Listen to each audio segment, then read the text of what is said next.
Hey everyone, I'm Cosmic and welcome to the cloud. We're playing Splatoon today, wow. It has actually been a minute. I've still been playing the game a little bit on and off, genuinely like much less than I used to for sure. But it is fun to get on. Hopefully it's a good rotation. It'd be unfortunate if I play like once for the first time in 6 weeks and it's like a bad rotation, but we will see. Sorry, I just took a big gulp of water. I was too close to the mic. That might have been gross.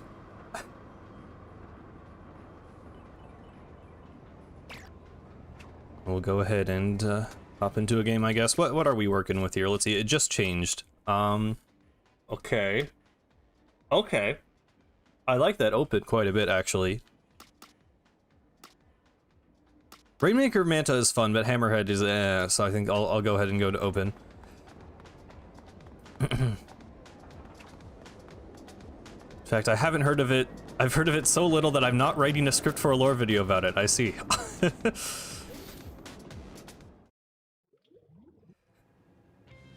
Yeah, small indie dev team called Nintendo made this game here.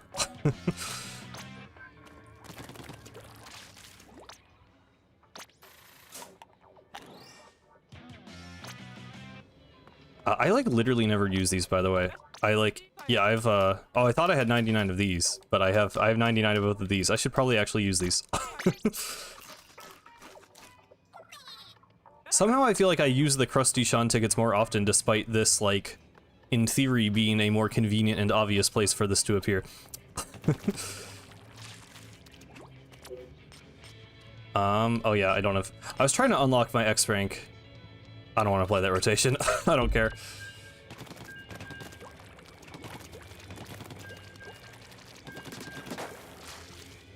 But yeah, hope you guys have been doing good. I don't know if we'll get like more people. Normally I get the most viewers when I stream Splatoon, but it's been a minute. I don't know if I've lost all of all of the Splatoon following. Obviously not like from the videos, but I don't know. I wanted to stream games other than Splatoon, and I'm glad I did. But it is good to be back, and maybe we'll see some familiar faces today. I don't know.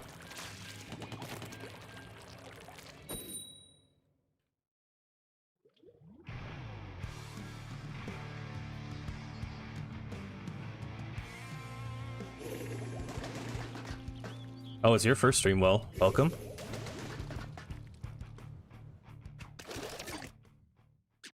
Speaking of stream and Splatoon and things, I want to like... I don't know when exactly this will happen. I have things in my brain for like just revamping some of the like channel... Like I want to redo my intro a little bit. And I really want to finish the stream overlay because I've always been saying that it's like unfinished. I wanted to add like art in the corners, and I've just been very not motivated to actually finish working on the art. I did work on it a little bit last night. So hopefully I'd like to, it's not gonna be like a whole like new era of the channel or whatever, but I you know, just a little bit of a refresh at least for 2026. Oh god. Okay, that's fine. I feel like that my motion has felt off lately, and I don't know why. Splatoon game sure does Splatoon. Yes, we are Splatooning indeed today.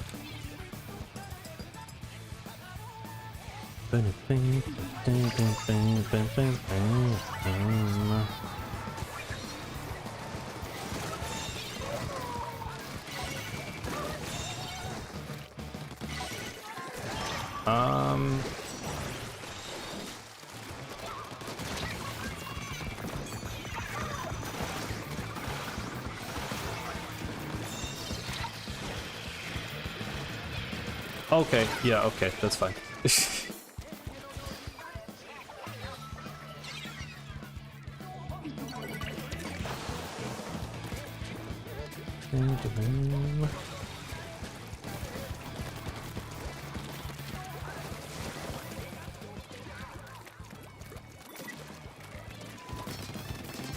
Cool.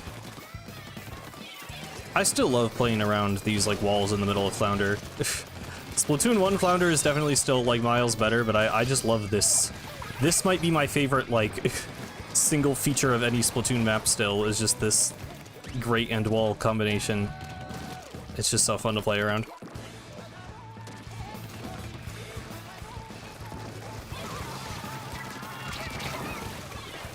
I feel like I have to like aim... I have to like try really hard to aim low, and I don't know why that is. I don't feel like I'm like resetting my camera differently than how I used to do it.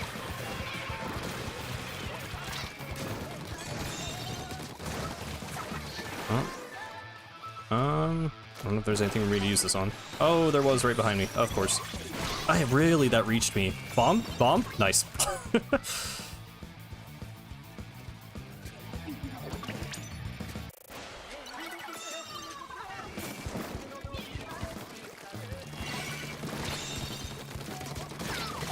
Nice. I don't know if I want to like try out new weapons today or just play Splattershot, since I haven't played the game that much. I would like to get this to 10 stars eventually. I'm actually close to, I think I'm close to 8-starring it. Relatively close.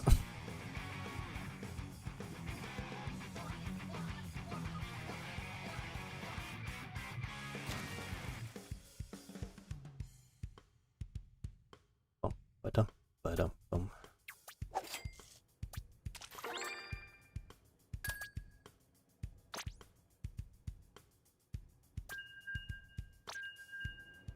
I had to say, I've only played Splatoon 1 and that was 5 years ago or something. Well, it being 5 years ago is interesting. That's a weird time to play Splatoon 1. I don't know how alive the game was at that point, but... I mean, Splatoon 1 is still my favorite at doing a lot of things, so... I would not say it is bad. I would recommend certainly trying the others, at least, like, Octo Expansion, but... I don't know. I mean, a lot of people did kind of bounce off the game. I feel like there's lots of, like, wider Nintendo fans who, like, tried Splatoon 1 and thought it was cool, but then didn't necessarily get the rest of them, or definitely lots of people who started with 2 and didn't feel the need to get 3. Which is fair. Very Dead, yeah. Because there was, like, I feel like there was, like, a resurgence. There was, kind of the point where everyone got sick of Splatoon 2, so a bunch of people were getting back on Splatoon 1, and then there's when the servers died, or when the servers were about to die, like, everyone was on. And then Pretendo happened, and kind of at the start of that opening up, you got a lot of people on. But yeah, 2020, I don't imagine there was very much happening in Splatoon 1.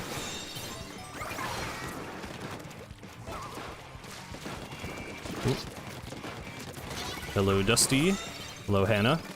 Can't find my Switch, so I'll have to squid vicariously. I hope I can provide vicarious squid enjoyment, I guess.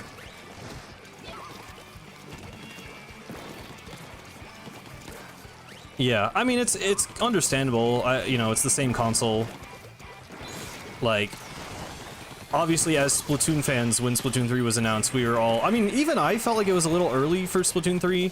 Not in a bad way, like, I was excited. But then also, the game didn't actually come out. By the time Splatoon 3 came out, I think it had definitely been plenty of time between games.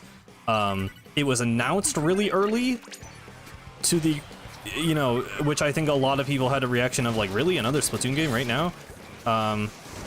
Which really, it was another Splatoon game in, like, 1.5 years.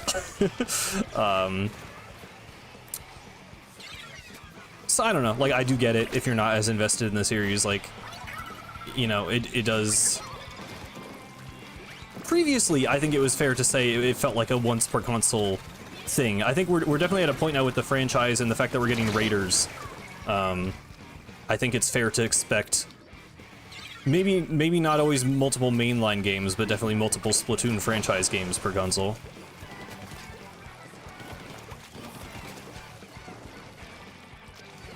Hello, Martin. Oh god. 2020, I don't even think I played Splatoon 2, yeah.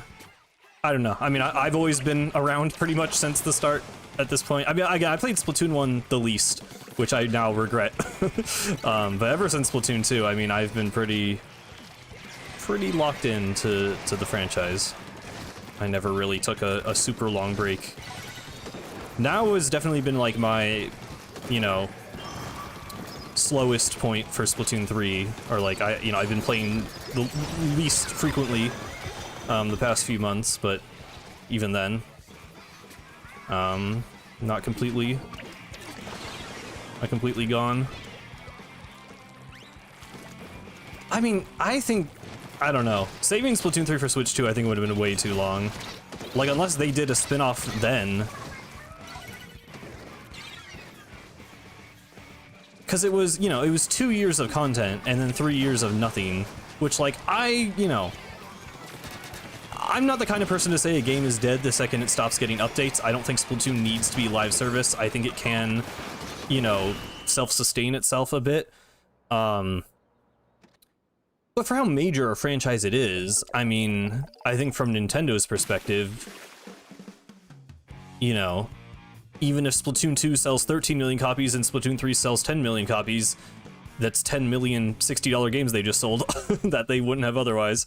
So I think it made sense to capitalize it. I think the Switch 1's lifespan was long enough that it made sense.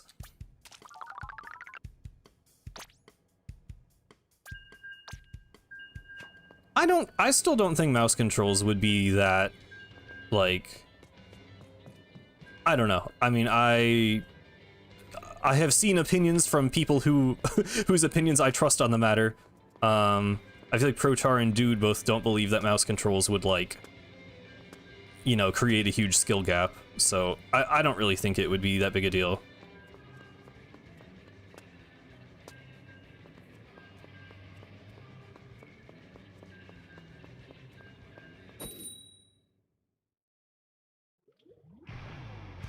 I think Raiders... Oh my god, the voice just like cracked. I think Raiders makes a lot of sense. I think a spin-off makes so much sense for Splatoon, actually. Because it lets them experiment in ways they wouldn't be able to just with DLC. It gives them a bigger budget.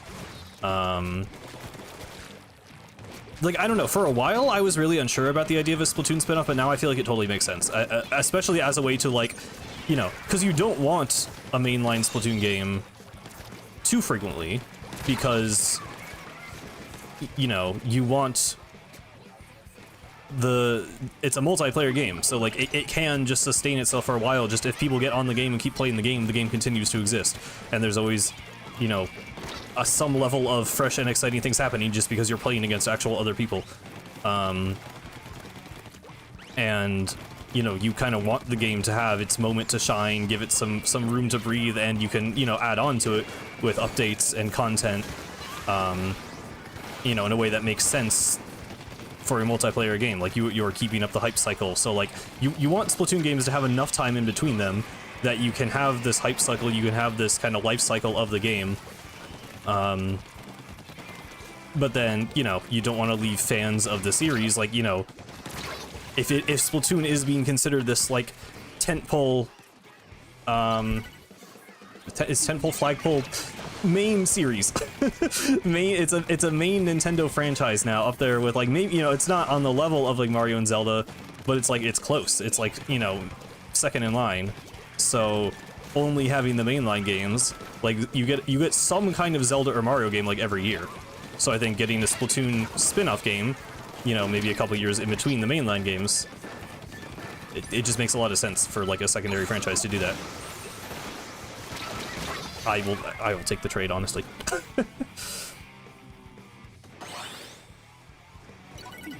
No idea why they didn't do it earlier. I mean, I don't know. Splatoon, I think they just didn't really know with Splatoon.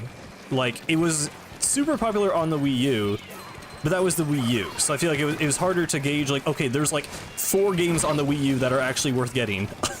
So sure, Splatoon has like a crazy high attach rate, but like, there aren't a lot of other options. So I think it took Splatoon 2 to really prove that the franchise, like, was actually popular and was actually going to be this huge IP for Nintendo. You know, even with Zelda and Mario on the way, Splatoon 2 still sold extremely well. And that was a big deal. So I think before they really knew that was the case, I do think a spin-off game could have made sense after Splatoon 2, but I also see why they wouldn't.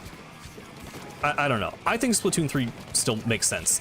It makes less sense than Splatoon 1 and 2 did in terms of like when it came out, and like what audience there was for it, but I still think it made sense.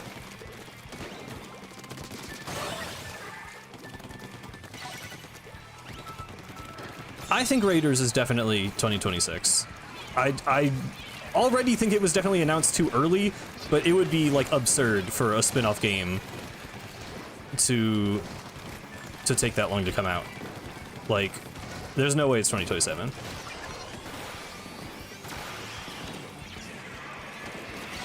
I definitely think they've mishandled the timing and the hype cycle around it, i.e. they have not said anything about it for 6 months, but yeah, I don't think we're waiting too much longer.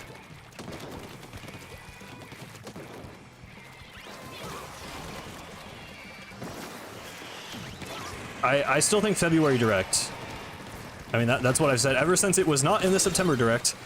You know, it's just going to be in the February Direct. I don't know why it wasn't in the last Direct, but it pretty much has to be in the next one, so.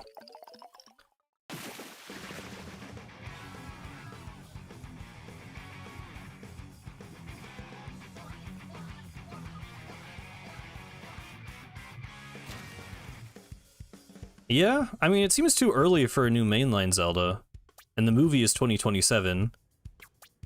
So I don't really know. I don't really know what Zelda will do next year, but I don't know. I'm not as much of a Zelda guy. I watch Zeltic. He's pretty much my one Zelda community like connection. Not connection. I mean, I don't know him, but I'm saying he's how I kind of gauge like what that community talks about.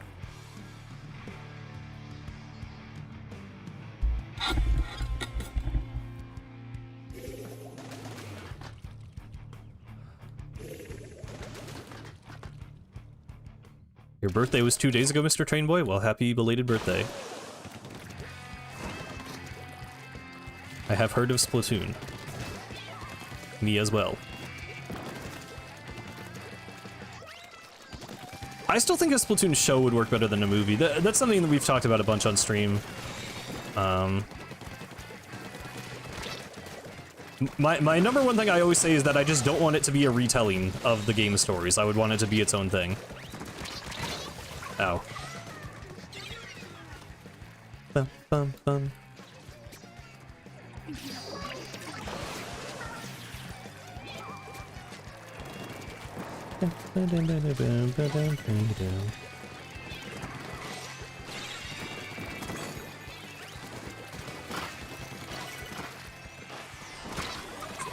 This is not...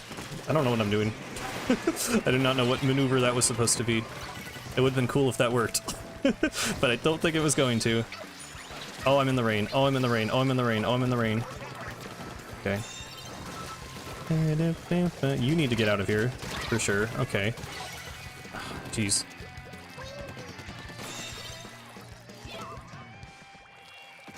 They were ouching, so I thought the guy was like around there. Okay.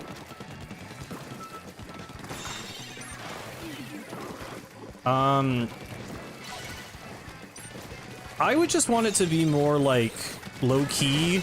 Like maybe not like, obviously I think there would be like ink battles. I don't think it would be slice of life to the extent that it was just like people living in Inkopolis and not like fighting, but I would want it to be more slice of life. I would want it to not be like saving the world type of stuff. I would want it to be just like inkling teens like in the city doing things.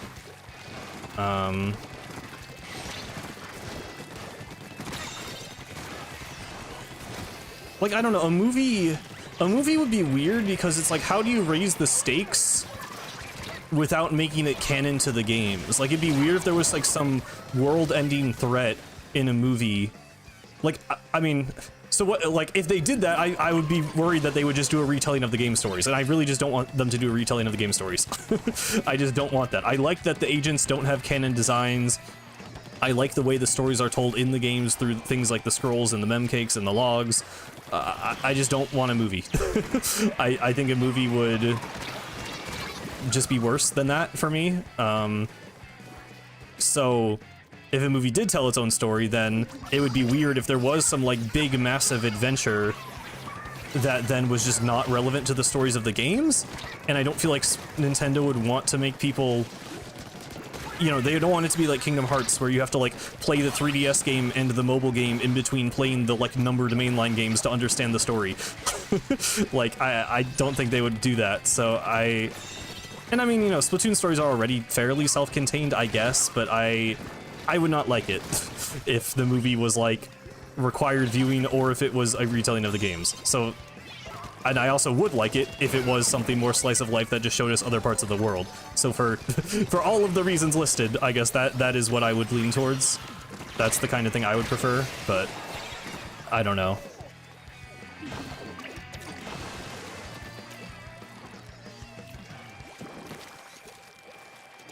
I don't really watch SFM animations, but, you know. Yeah, like something that is just like characters, like, chilling in the world. Or like, I mean, like a tournament arc would be kind of boring.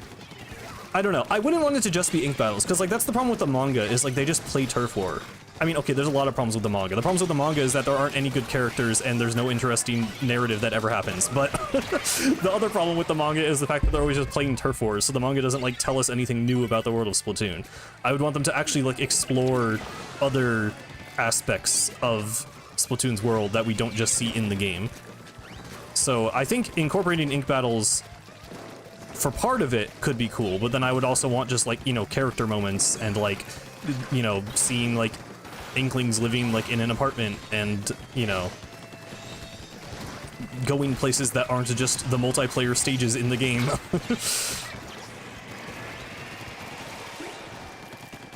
And it could involve, like, I'd be cool with them doing something with, like, you know, Octarian society or whatever. I'd be very cool with that. In fact, that would be very interesting.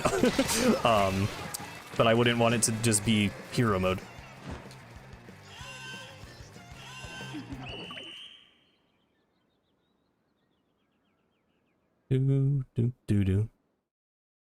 Triple Splashdown is terribly balanced. I do not like Splashdown. I haven't cared about it in a long time. I was very, not like mad, but I made a video about it when it came out where I'm like, I think this is kind of stupid. I honestly still stand by pretty much everything I said in that. So, yeah. I agree, it's just not like game breaking, so I don't care that much anymore.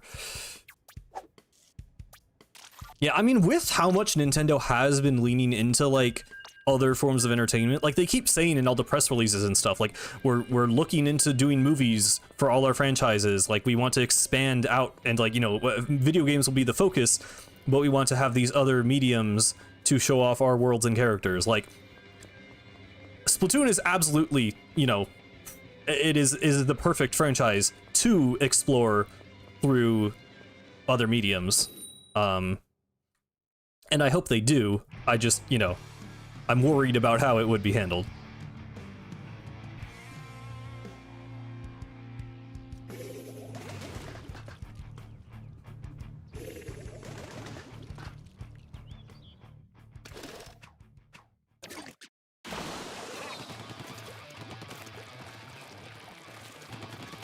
I mean, Triple Splashdown just isn't even good. That's the thing, is like, I don't feel like it feels particularly good when you use it right. And it just, yeah. I don't like that you get the 2 fists for free even if you die. I think that's stupid. I think that was a very bad way of balancing. Like, Splashdown and Splatoon 2 sucked because you would just get shot down, so they just made it so, oh, when you get shot down, you just win anyway. And you just make 2 giant explosions. Like, I don't think that's a good decision, but it's also just weak enough that, like, it doesn't matter that much. My main thing is just I don't think it should be in the game. Like, I just think we have too many specials. And I do not think we needed to bring back another Splatoon 2 special. I just don't think that's what the game needed at the time. I don't know. I'm so like far removed from that update that at this point I really just like, it's not something I think about. But yeah.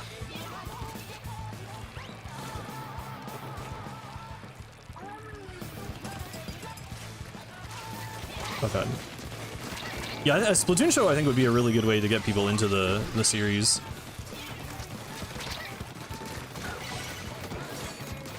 Come on. While also being a way to give us like different lore and stuff.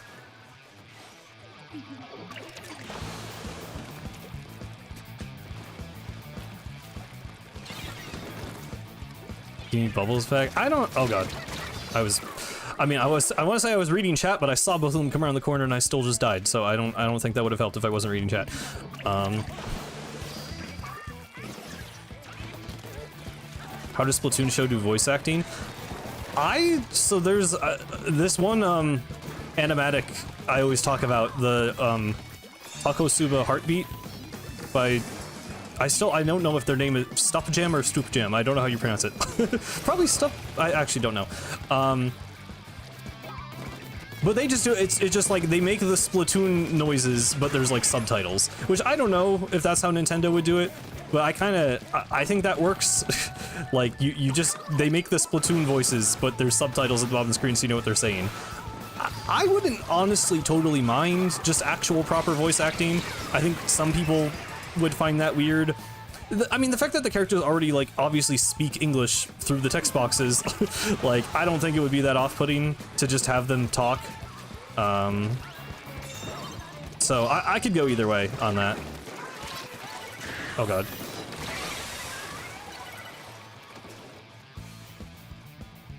I have heard of Frosty Fest, yes. They are rerunning Frosty Fest.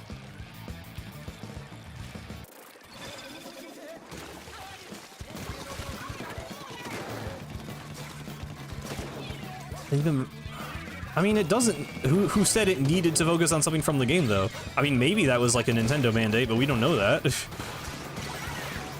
And still, like, you could have like even most of the chapters be a turf war, but still have the characters go out and do other things. But it's literally like, like 90% of the chapters are turf war, and the other 10% are just like reenacting the story modes, but worse.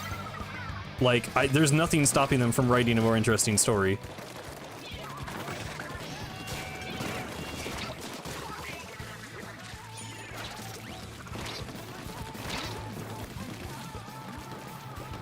I would not want them to just use like a Warble filter over English or Japanese voice acting. That'd be kind of silly.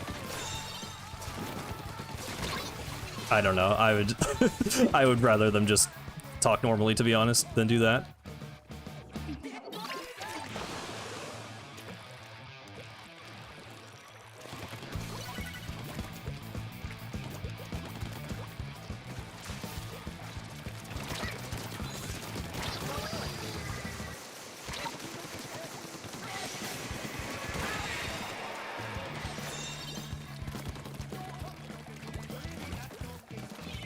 I would also just take an actually good manga. Like, if they just made a slightly more, like, mature manga that had actual, like, characters.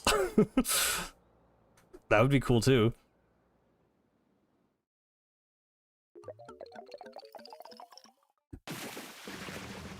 Yeah, some of the art is cool. I don't really love the, like, Inkling art style for the manga. Some of the Octo Expansion illustrations were cool. I don't like their retelling of Octo Expansion, but the, they gave us that one drawing of Mount Nantai, which is like, you know, we have 2 pictures ever of Mount Nantai. We have the world map and the manga illustration, so I like it for that reason.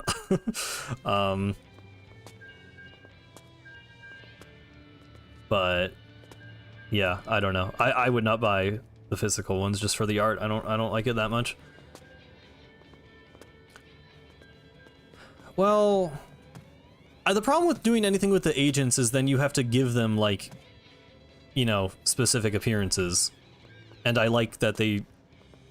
I don't know. I think the agents should stick to the game. I think the agents work as playable characters. I mean, I want them to have more lore. I want them to like make other appearances in other games, like they did in like Octo Expansion. Like that was really cool, but I don't really think they would work in materials outside the game where you can't customize them. Yeah, because then we get stuff like Etude from the Side Order art book, which is like, okay, so like clearly there's some guys on the team who like actually care about these characters in this world and like want to have these interesting like introspective conversations. So let those guys make something. Let those guys put something into the actual game or into, you know, an actual piece of media that isn't just like this, you know, list of like this paragraph after a bunch of concept art. Like let that be an actual published material.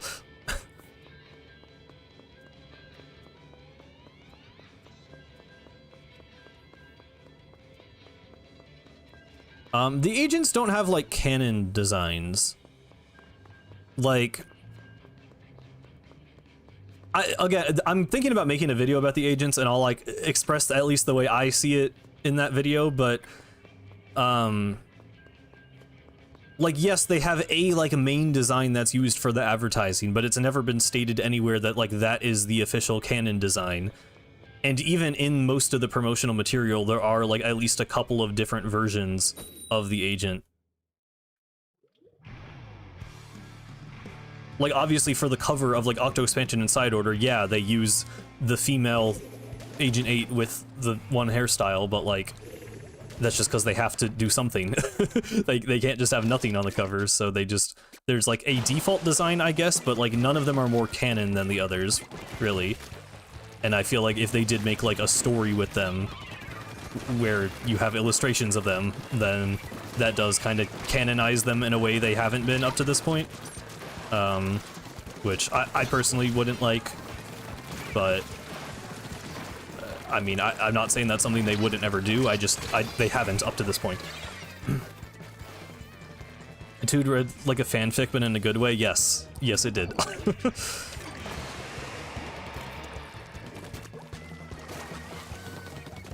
That's like, Splatoon writing is really interesting, because you also have like the Squid Sister stories, which is like, you know, it's not like that deep or whatever, but it's just like interesting to have like, you know, just written fiction that with Splatoon characters. Like,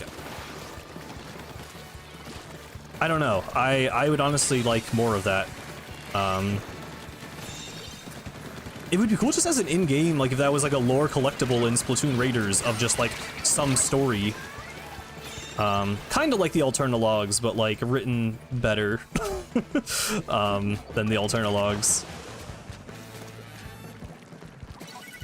Cause that's, I don't know, I haven't really heard anyone else like mention this other than me, but like I don't like the way the Alternalogs are written for the most part. Not like the actual contents, but just the way it's written is just really like kind of like stilted and like awkward. Which, like, yeah, it's said by Orca, who's an AI, but it, like, they don't commit enough to it sounding like a robot. It just kind of sounds like bad writing. Like, it's hard to explain exactly what I don't like about it. It's just like the flow of it is weird.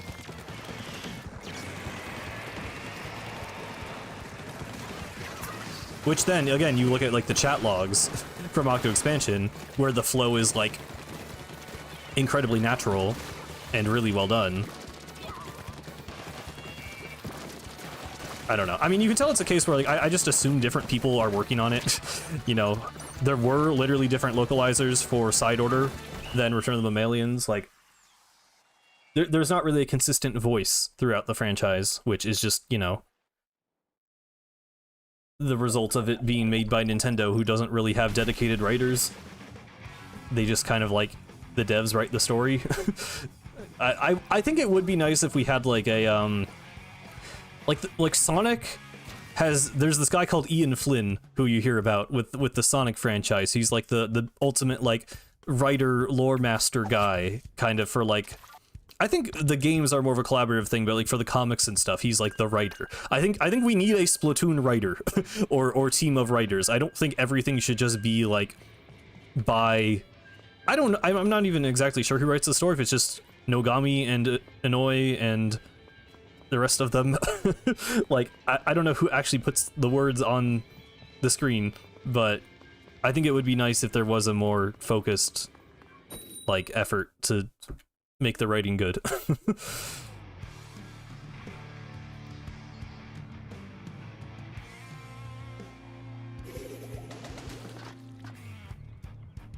I don't know if that will happen, though. I mean, they're still not doing that for Zelda. I know that was the thing we were talking about. Tears of the Kingdom did not have a single, like, writer in the credits, and that story is really bad. So it's like, maybe they should care about that, but I don't think they do, because it still sold millions of copies. So I don't know. That's the one thing with Nintendo. Well, okay, there's many things with Nintendo, but for me, the main thing with Nintendo is like, on one hand, I really like that the games are video games first and anything else second, but also maybe they could care a little bit more about the story sometimes, and that would be cool, I think.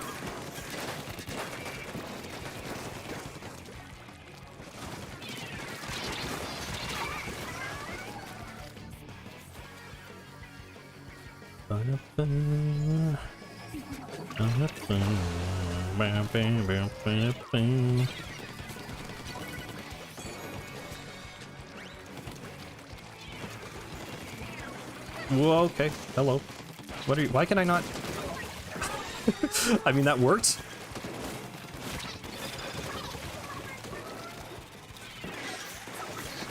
Why did I not? I saw the guy and I just didn't Zuka the guy.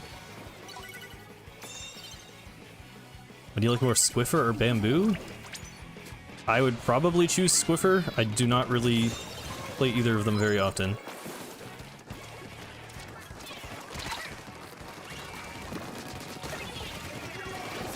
Oh god. Okay, fair enough. Trying to get around to like throw a bomb at him, but yeah.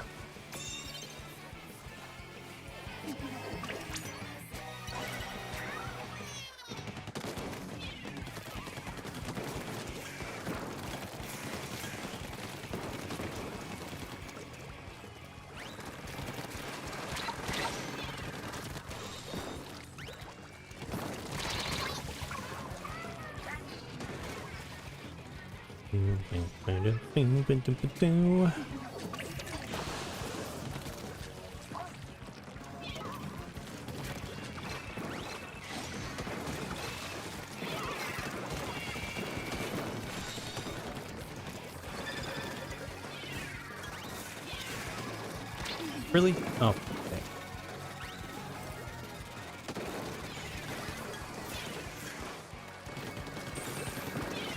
Oh my god.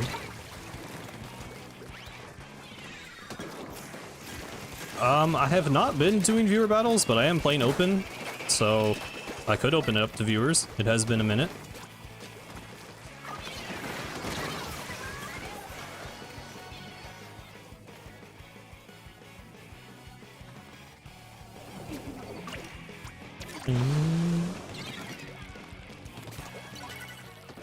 I'm so excited just to be able to talk about Raiders, dude. Like, I don't even need the game to come out yet, just like literally anything else that we can talk about on stream or like I can make a video about.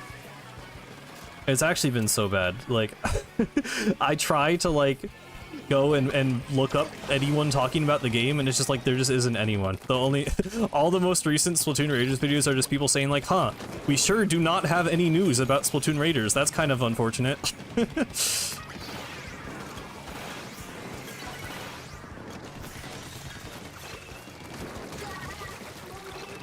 Oh.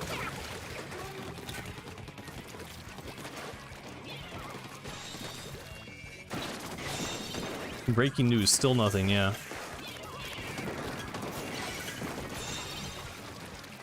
The pool code will just be Cosmic Cloud. I will open it after this one.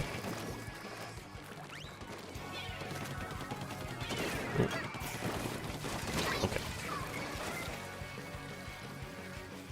Okay.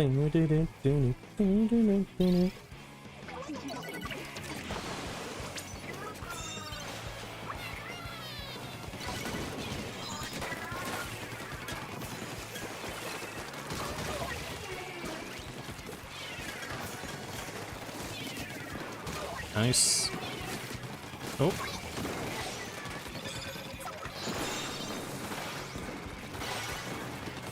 Ah, okay, fair enough.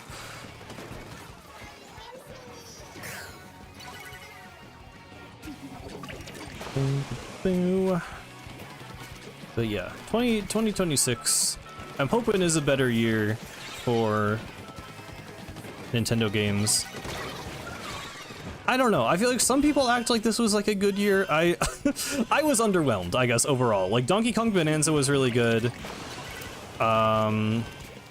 Kirby Air Riders was pretty fun. And that's kind of like, did things come out? I forget what even happened the first half of this year. I'm probably forgetting something, but overall, yeah. For me, the Switch 2 launch was a lot more underwhelming than the Switch 1 launch, which kind of makes sense for a number of reasons. I mean, obviously the hardware isn't really anything that exciting. I think it will be.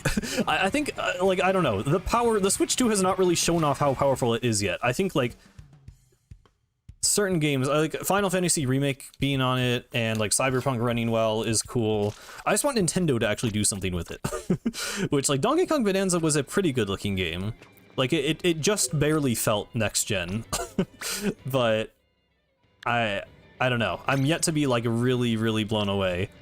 So hardware wise, like, I haven't been that impressed by it. And the games, I just, the lineup hasn't been as strong. But I think 2026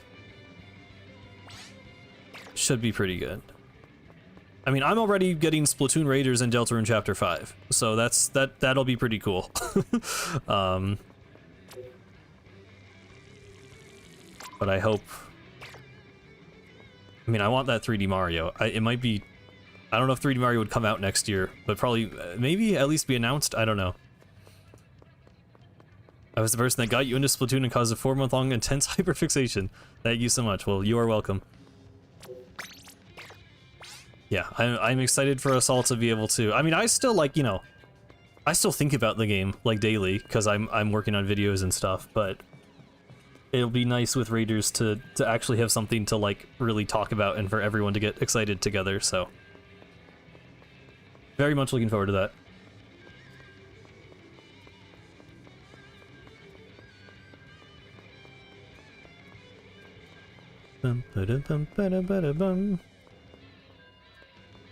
I just hope Raiders, like, I don't know. Just for, like, my own selfish reasons, like, I hope Raiders is something I can make a lot of content on. I feel like Side Order was, like, you know, there was enough for, like, one lore video, which was, like, an hour long, to be fair. And, like, my playthrough of it. But, like, I hope Raiders will have a bit more longevity. I guess technically 2 lore videos if you count the Memcake one. But yeah, I really want to go all out with Raiders. I want to do, like, a playthrough. I want to do, like, first impressions. I want to do, like, a full-scale review of it. I want to do, like, I'm hoping there's going to be, like, enough for, like, several lore videos. Oh, you didn't get in. I just assumed the person who joined was you. Okay, that's fine. Next round, I'll open it again. Well, it's, you know what I mean. It's still open. I will refresh it.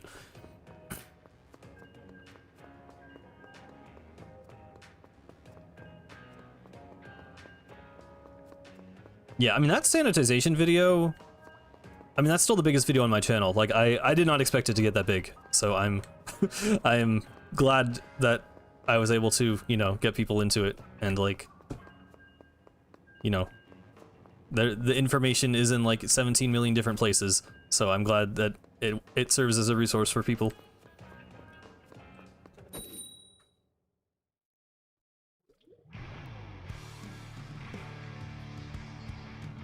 I'm 12, bruh. Yeah, I don't know. I'm like, I don't like to stream games or play games at midnight. I'm like, this is just a thing. I don't like my first impression of a game to be like playing it till 5 a.m. because like I want to like be like aware. I want to be like awake and like actually like absorb what's going on. So I feel like typically for big releases, if it does come out at midnight, I would rather just like download it at midnight and then go to sleep and wake up the next day and play it. I know Side Order actually came out at like, I forget if it was like 11 or it was like 7. It was at like Daily Reset in Splatoon, I think, that it came out, right? Because I did stream it night of, because it wasn't midnight. I don't know. I mean, this is thinking, obviously, like, way more far in advance than we really need to at this point, but yeah. Whenever we find out the time that Raiders comes out, I'm sure I will figure it out. Oh, hello. Okay, I should have been able to get that kill.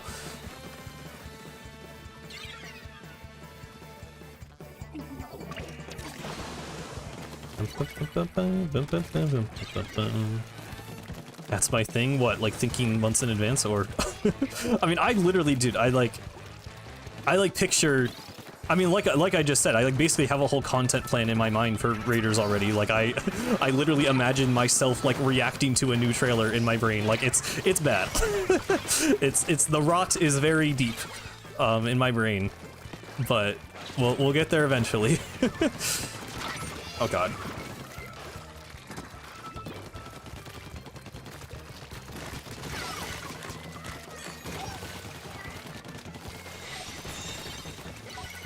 Come on. Cool.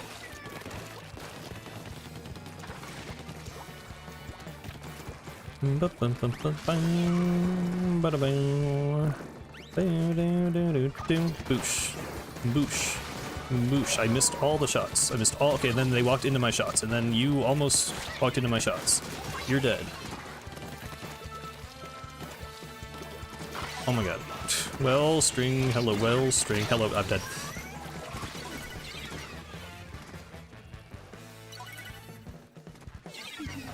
Okay, I do have thoughts on that, random person. I don't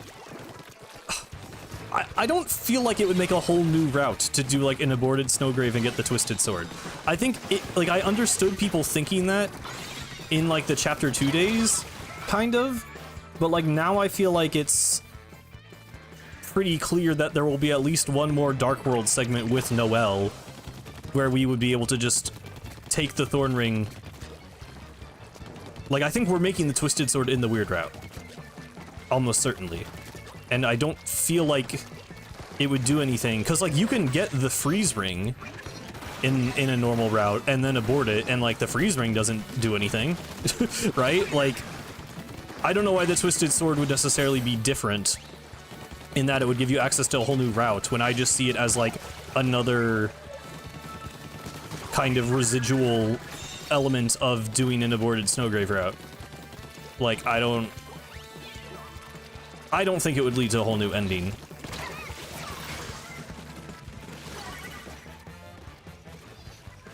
I hope Raiders will center around Fred Crumb's wacky adventures. I would be, personally, I think I would be okay if we never got any more Fred Crumbs content ever. I think I would be perfectly content if Fred Crumbs were to disappear from this plane of existence.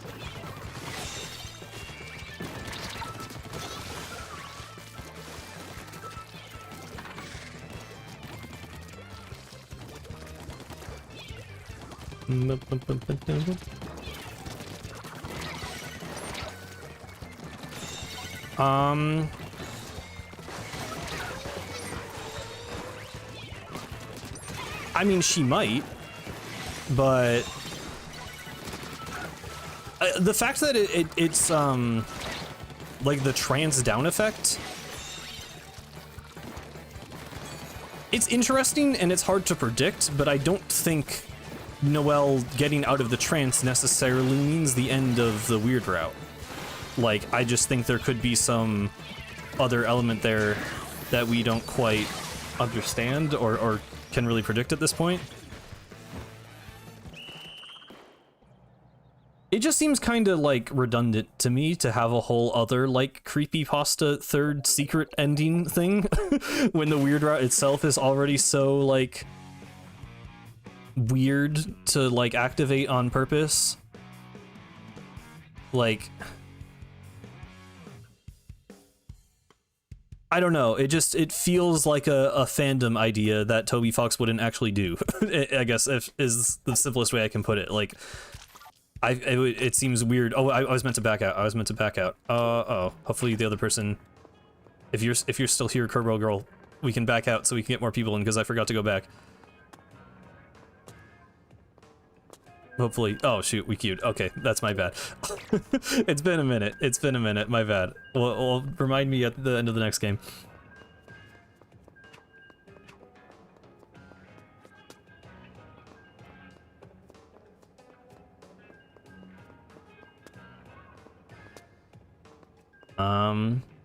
I think that because the backroom game.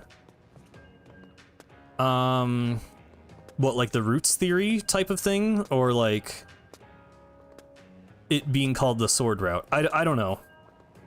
The sword route is interesting. I don't really know what to make of it. I kind of don't get outside of telling you to do like how to do the weird route. Again, though, that feels kind of redundant to me, because it's like, why would the sword route games be showing you how to do the weird route while then also actually implying how to do a different route but less explicitly? Like, that just feels kind of weird and contrived to me, right? Like, I don't really feel like that makes sense.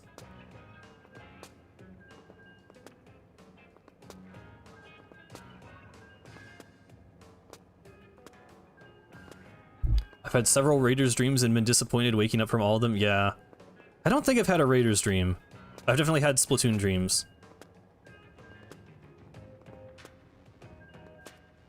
Also, yeah, sorry for people who don't know Deltarune, but this is how my brain works. Like, I literally just flip back and forth between Splatoon and Deltarune, like, constantly, so I can kind of hold this kind of conversation, but I realize that it might not be very easy to follow.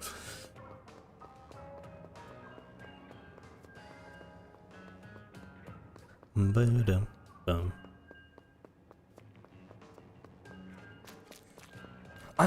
Deltarune speculation is so interesting to me, but it's also like, I feel like I'm stubborn. Like, it takes a lot to convince me of like a theory or idea, because like, I don't know, I'm weird where like I like to hear what other people think will happen in the story, but I almost never believe it ever. Like, I largely just think the game cannot be predicted, and anything that's obvious enough for someone to come up with is probably too obvious for Toby Fox to write. But, and then also sometimes people are just completely insane, like, whatever the mic people on Twitter are, or the green Gaster thing, which just means nothing. But people are obsessed with Gaster being green, even though, like, what does that tell us about anything? That kind of stuff I don't like so much, but I think it's fun.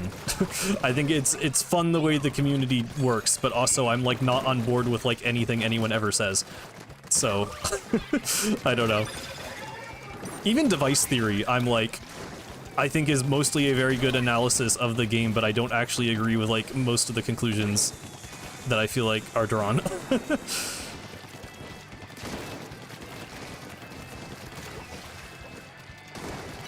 One Fiddler is the Roaring Knight. Yes, I'm sure he is.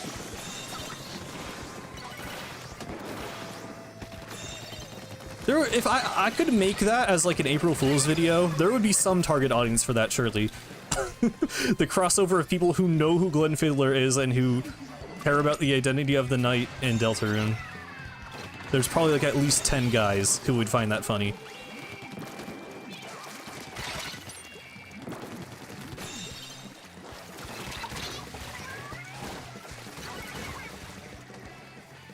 I did see the newsletter, yes. Dude, I don't know. I don't really... I don't care about the mics. And I'm not sure how much I care about Tenna after Chapter 3, if I'm being completely honest with you. Like, the whole Spamton Tenna thing is interesting. Like, I care about Spamton. I think Spamton is still like 100 times more interesting than Tenna. So like, yeah, it's weird that you get some like vague spam Tenna lore if you don't give Tenna to Metaton, but also do the mic room. I don't know. I get why he put it in the newsletter, because I guess it's like probably such a specific thing that most people are not going to see that scene, especially because most people probably did give Tenna to Metaton, but yeah, it's just, I don't know. I don't know what to make of it. I'm just kind of mostly confused why the mics exist. And I don't really care about Tenna at this point. I don't know.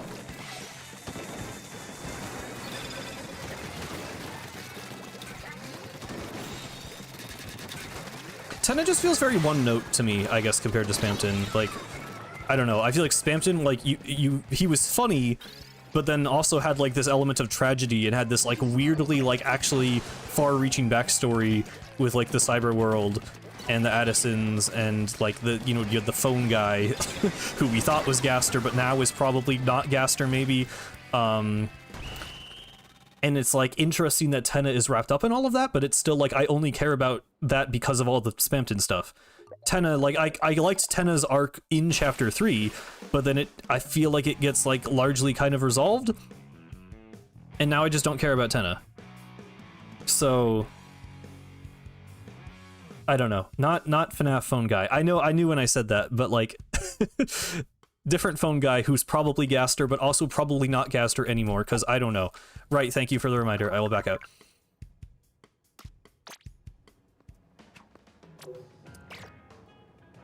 I'm also not too worried about the Chris piano stuff. I know it's Toby Fox, and like everything is diegetic in canon, but like maybe it's just to be cool. Like maybe Chris just plays songs on the piano from the soundtrack because it's kind of neat as an Easter egg.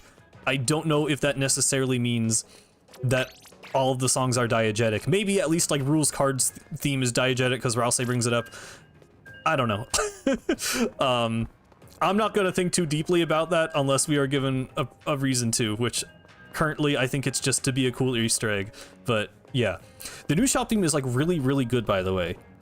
Like, obviously all Toby Fox songs are really good, but I like that one a lot.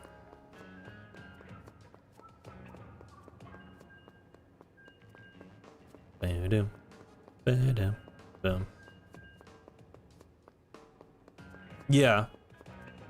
To be fair, the Sanctuary themes do seem more diegetic because you have like the Darkners based on instruments, and you have like the fact that in Second Sanctuary, like the lights in the room are like timed with the music. Like, it's probably fair to say that the cool Ripley lights are diegetic, so I feel like it would add up that the music would be actually playing there. I mean, it's like a church, like place where music is sung and played, so I can believe that those songs are actually diegetic and actually there. Chris also plays the Last Prophecy song though, which we have not heard, and it's called The Last Prophecy, and like, even if Chris knows The Last Prophecy, I feel like it's pretty unlikely that they have like physically seen it. That's a big part of why I don't think the piano thing is any more than an Easter egg. I mean, it's like, you know, I think it's an important moment to show like Chris's autonomy and whatever, like it's, you know, beyond just being like, oh neat, I do think you can like read into that scene, but in terms of like all the music being diegetic or whatever, I don't know what we're supposed to think about the Last Prophecy song, right?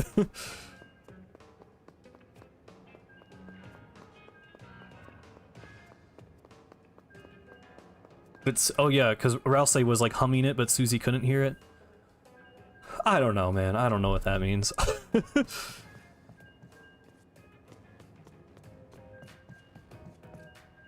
Does Rousey just constantly have someone like singing the prophecy in his brain or something? I don't know.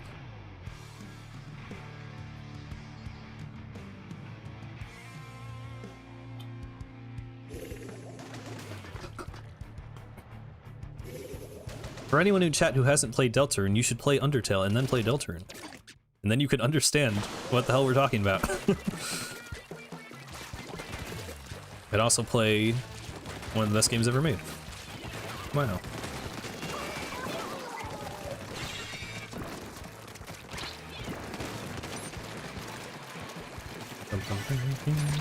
Okay.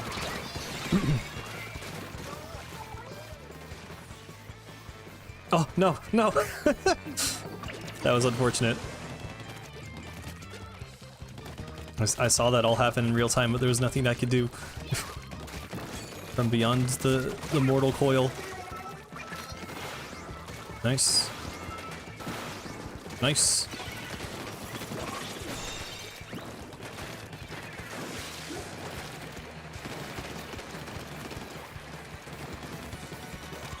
You played Deltarune backwards, or you just mean you played Deltarune then Undertale? I don't know. I mean, I'm not gonna tell people how to play video games. I think it's very weird to play Deltarune and then play Undertale. I don't know why you would do that when the game explicitly tells you not to do that, but, you know, it's your choice, I guess.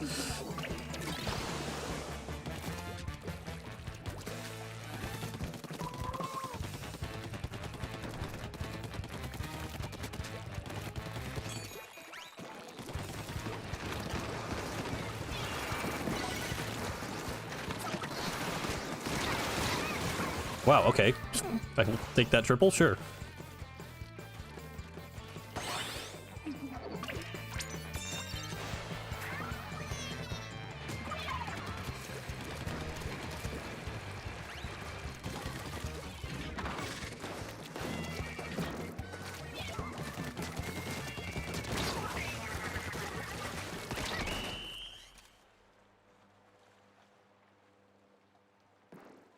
Cool. I honestly think I like bluefin zones better than flounder zones in this game.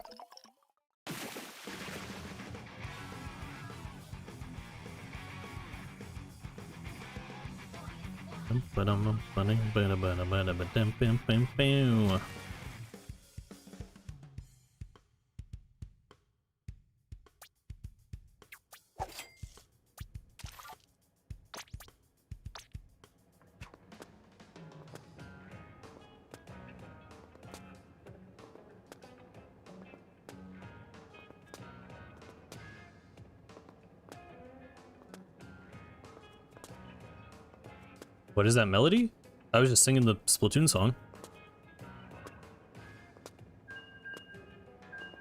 Probably badly, but I don't think I was singing anything else. What's Splatoon? Sometimes I don't even know anymore.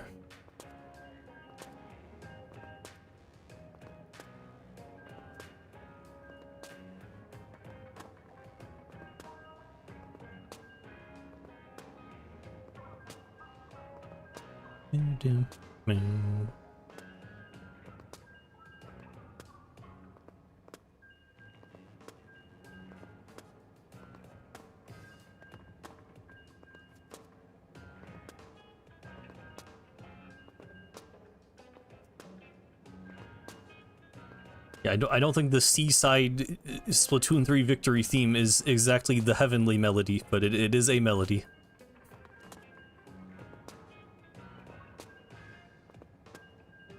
What do you... Okay, bro. Anti-flow. Come on, man.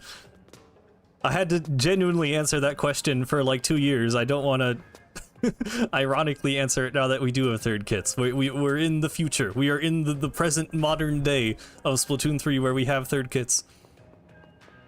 We can move past this. It has been 6 months.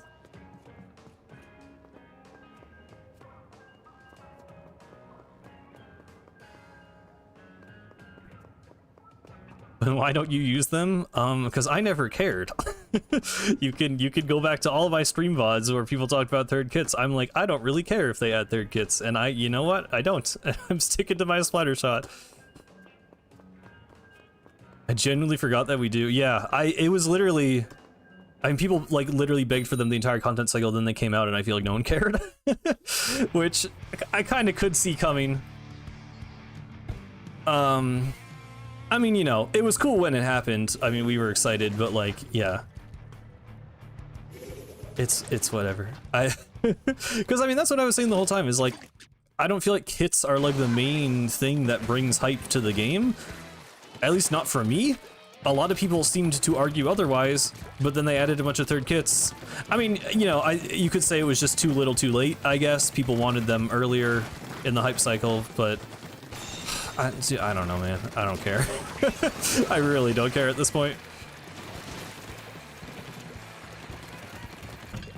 I will probably never 30 star the splatter shot. I would like to at least 10 star this one. I would like to think I contributed to that kill, even though I don't think I did at all.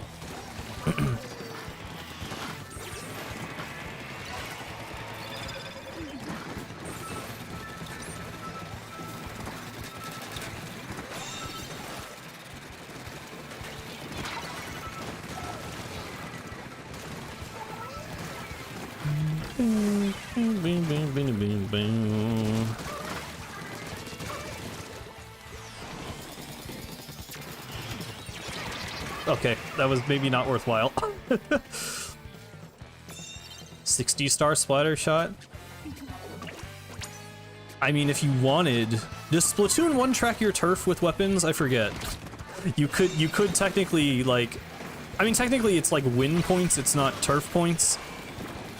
But if you wanted to stretch it, you could say getting, you know, the max amount of points on every splatter shot in every Splatoon game could be like 90 starring it or something. I don't even care.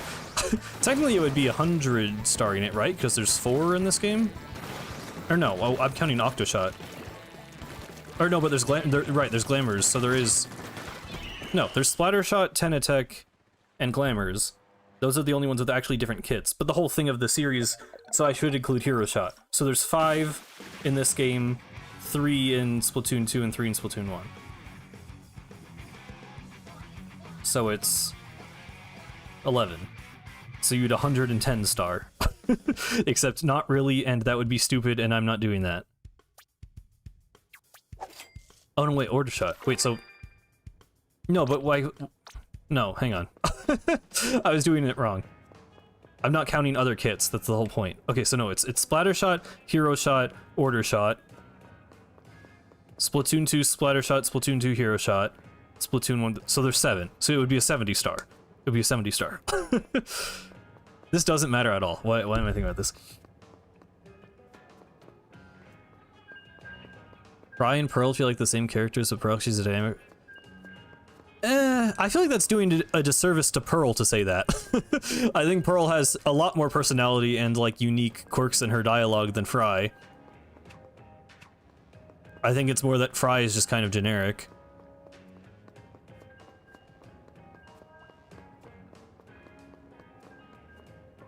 I really hope Raiders does a better job with Deep Cut. I really hope they, like, figure them out. Or, like, figure out a better way to localize them. I think they're, like, at least a little more distinct in Japanese, because they have, like, the different dialects. I don't know. They're so boring. Deep Cut is so boring to me still. I'm sorry. I just don't care about them.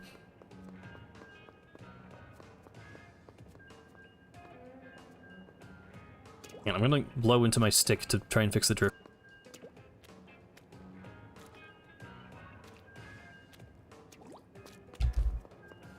Again, I don't think comparing Fry and Pearl, like, what makes them similar besides being, like, high energy characters? Like,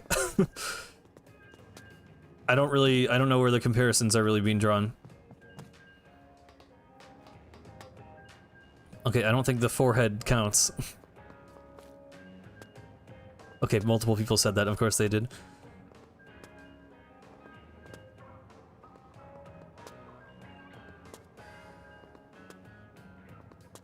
Okay, well, they're all idols, that's... Okay, no one can even give me a serious answer, so this is proving my point.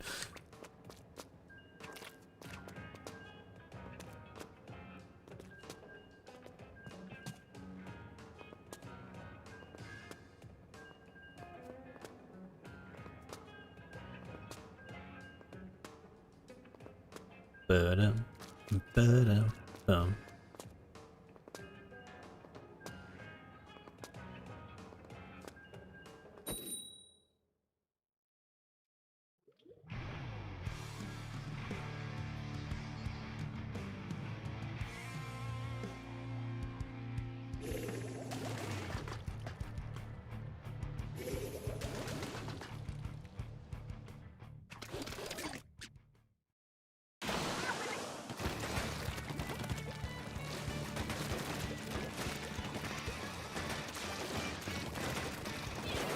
Hello, Anthony. Welcome. Oh.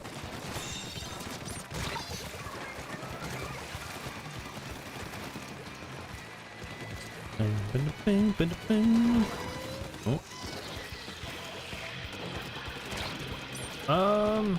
Shoot.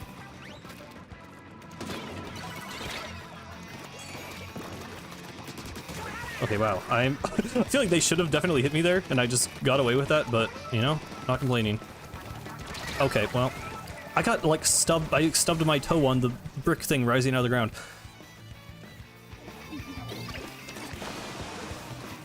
Is that a welcome? Well, it's a welcome back for a lot of people, because a lot of people only watch the Splatoon streams, which is fair, so... It is what it is. Nice. Dang it.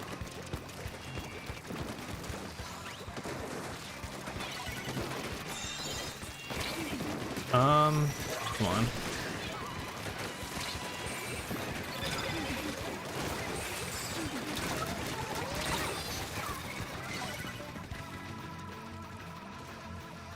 I don't know if anyone here knows how to troubleshoot Premiere Pro, by the way.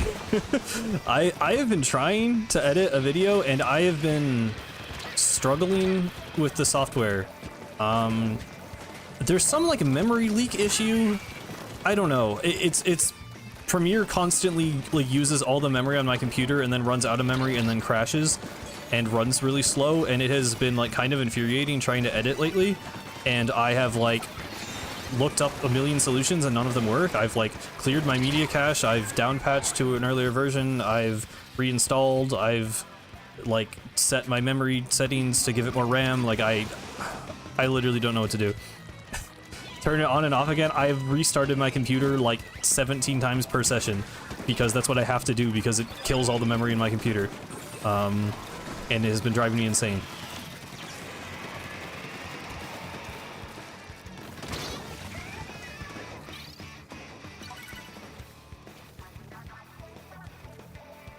Can you explain Shiver, her ancestors, and the acceptance of Octolings in the Splatlands? Not really. I think it is on Nintendo to do that. And you know, hopefully they will. They should have by now, probably, but hopefully maybe we'll get a little bit more of that in Raiders. I don't know. Again, like, it's really hard to know, because Raiders isn't like a whole new setting, so I do feel like most of the like lore and backstory stuff is just going to be on the Spiralite Islands, and not necessarily Deep Cut. But I hope we get something on Deep Cut, because we still don't really know a whole lot about them. I don't know.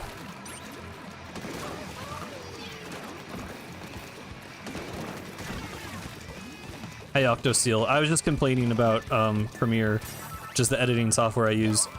It has not been cooperating lately.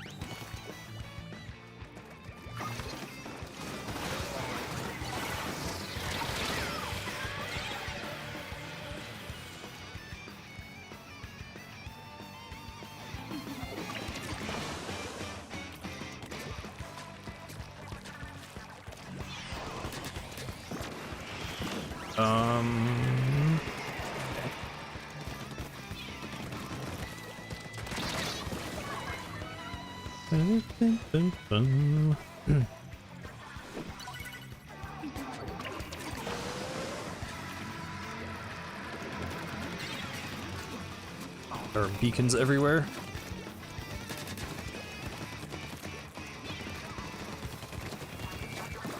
Oh, really? I was hoping that bomb would work.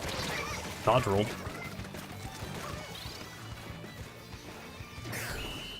Yes, I very much want the mechanic to actually be a character. I talked about it in my hopes for Raiders video, but that was a few months ago at this point. But yeah, I mean, I hope they're more of a character than 8 was. Like, I very much want Splatoon protagonists to be their own characters, especially if it is like a spin-off.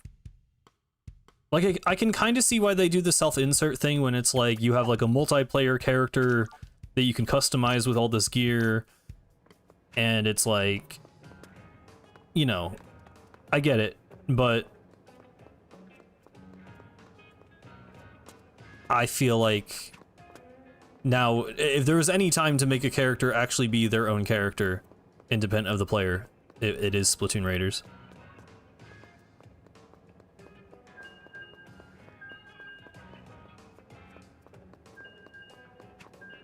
What tips do you have for Splatoon beginners? I don't know. I haven't been asked that in a long time.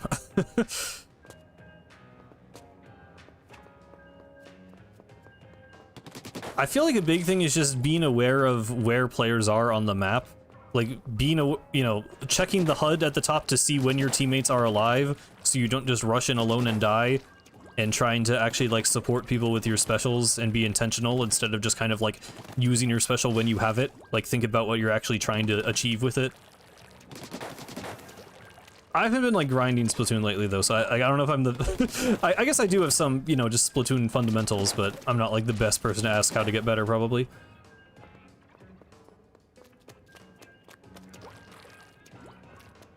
Don't die actually is a good tip. Like, because staying alive in Splatoon is more valuable than I think most people realize, because if you are not dying and you are painting part of the map, you are actually contributing, like, significantly to your team's ability to move and take space and be stealthy and kill other people. So staying alive actually is, like, more decent advice than you might think at first. Would you rather have a 3D Mario or Raiders? I mean, both. Those are, like, my two favorite game series, pretty much. So, both, but... I don't know. I mean, we already have Raiders confirmed. Like, if there wasn't a Splatoon game on the horizon, and you were asking me right now if I wanted a new Splatoon game or a new 3D Mario, I would probably say 3D Mario, because it's been longer, and... like... it's weird to me that we don't have one announced for Switch 2 yet. But, I mean, right now I just want Raiders. Hello, Gooberling. Do you play Ace Attorney? No. I just haven't tried them. I think I probably would like them, to be honest. Banger song. I don't even care that much about 3D Mario. I do. I care very much about 3D Mario, but... I don't know. I don't really, like, know what I want the next 3D Mario to be. Because I liked Odyssey a lot, but had some issues with it. And then when they re-released 3D World with Bowser's Fury, I gained a much deeper appreciation for 3D World's level design. And also really liked the kind of different direction they took with Bowser's Fury. Kind of like more than Odyssey. I wouldn't say I like Bowser's Fury more than Odyssey, like full stop, but I like the structure of it more. I think it's more satisfying and rewarding to collect cat shines, and I thought the platforming was like percentage-wise, like the amount of Bowser's Fury's world that is fun to traverse, I thought was like more than Odyssey's. Because Odyssey has like some really, really good platforming and a lot of like walking. And obviously you can do really fancy things to skip the walking, like, but I didn't feel like... My whole thing with Odyssey is, like, if you want to really challenge yourself and become, like, a sicko speedrunner, the game can be, like, the hardest thing in the world, but, like, the game barely ever asks you to do anything. Like, that's even remotely difficult. And I think there should be a slightly better balance. I don't think it should be entirely on the player to create the challenge of the game. I wanted, like, a little more resistance from the game itself. So... I thought Bowser's Fury was like more challenging and engaging, but obviously it's like a much smaller scope thing. So it's different. Like, it's hard to directly compare them, but yeah.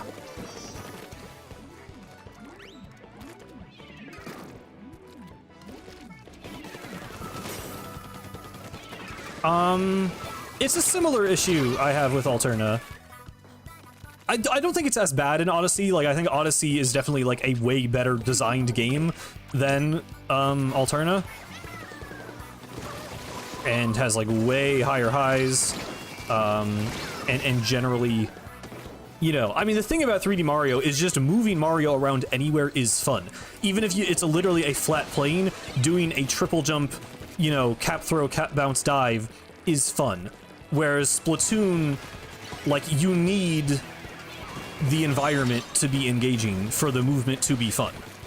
I think that's a big difference between the series. Like, you know, that's the issue with Splatoon 3 map design, is like, Splatoon has cooler movement with the squid roll and surge, but the way Splatoon is designed, if you don't make the map interesting, you can't do anything with that. Like, you can wall jump, but you can't wall jump if there's no inkable walls, and if there's an inkable wall but with no platform to wall jump onto, the wall jump doesn't do anything. So, you know, I think there's a... That's what's different with Alterna, where I think Alterna is severely more of a problem to have a hub world that's boring than to have an Odyssey level that is slightly lacking, because Odyssey will still allow you to do something creative with the movement to circumvent the boring part of the level most of the time. Like, I still wish the boring part of the level wasn't there, but it's not like Alterna where you have to go through it. Yes, I've played a decent amount of Air Riders, because a bunch of my friends got it. It's pretty fun. I don't love it. Like, I feel like a lot of people are, like, really hyping it up around its release. Like, I'm not, like, super into it, but I like it. It's fun. I like some issues with the controls, but I don't know. It's not really worth going into right now, probably.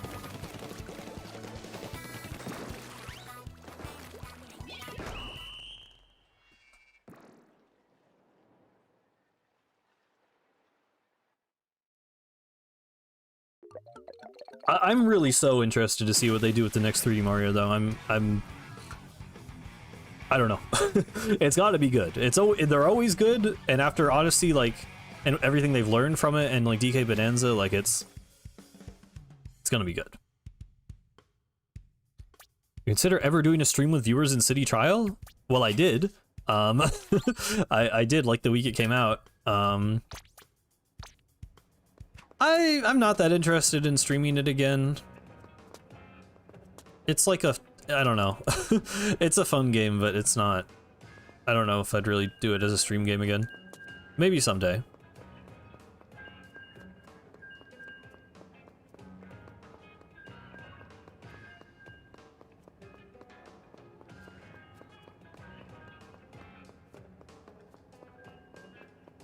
Didn't the Christmas event get, like, canceled because it was glitching people's lobbies, though? I think something weird happened with it. I don't know, man. I still just like Mario Kart more.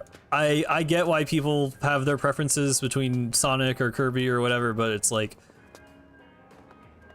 I just like the feel of Mario Kart more. So last time I streamed S3 right after third kits? There's no way it was that long, right? Because that was in, like, June. Let me check. No, I streamed Splatoon. And I streamed Splatoon 1 the week after that. But yeah, last Splatoon 3 stream was Splatoon.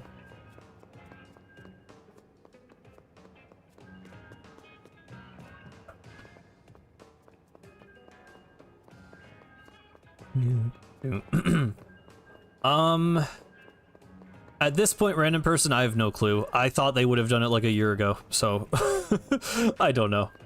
I guess probably not. I don't know why they wouldn't. It feels like a no-brainer. Splatoon 2 added Splatfest to PBs. I don't know why they wouldn't in this game, but if they haven't by now, I don't know why they would wait this long.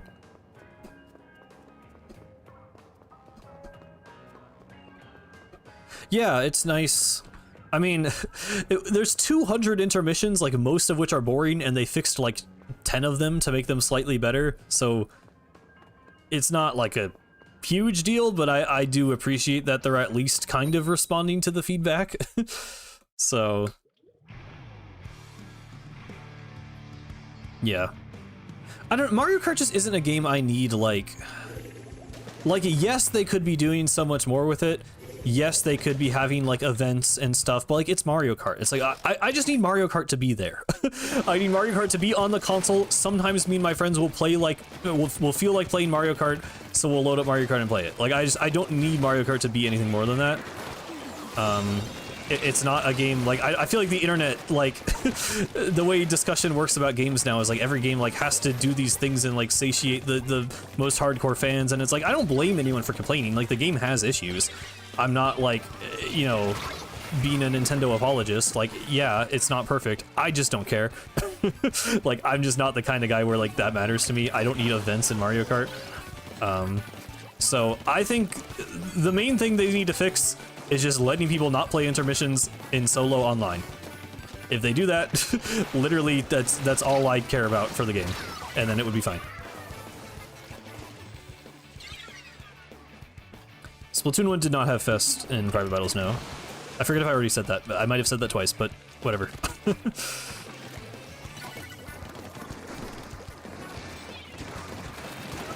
Well, no.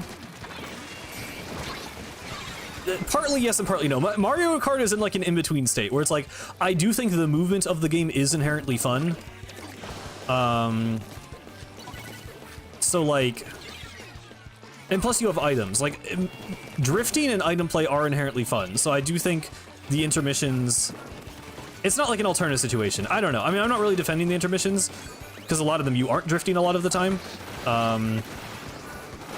But that's like it's a different problem. Not everything can be broken down to Alterna or Mario.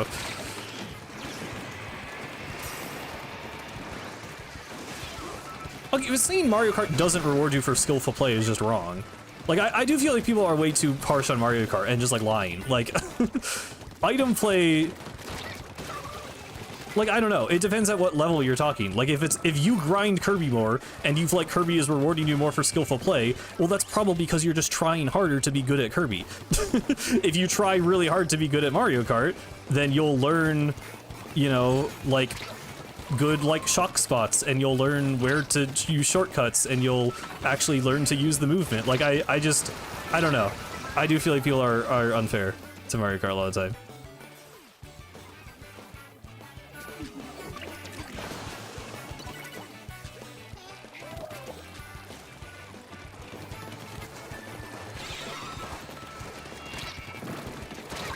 I mean, just don't play intermissions, though. Like, or, I don't know, like, are you playing... I guess where I have some friction with that compared to other people is, like, are you just playing Mario Kart? I don't know. Like, do you know anyone who plays Mario Kart, or who would play on your copy of Mario Kart? Like, you could just play with friends, right? I know that's not an option for everyone, but, like... there are ways to avoid playing intermissions. There's still, like, the usual amount of non-intermission tracks in the game as every other Mario Kart.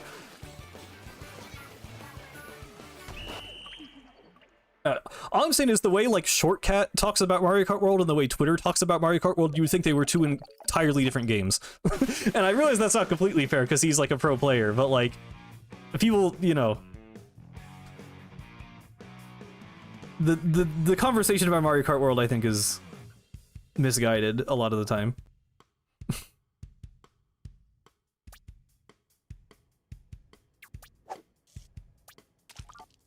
I mean, that just depends if you want that level of complexity. I guess I'm not really... different playstyles are not something I really seek in Mario Kart. I do think they should have, like, the bikes should have inside drifting, like they did in Mario Kart Wii.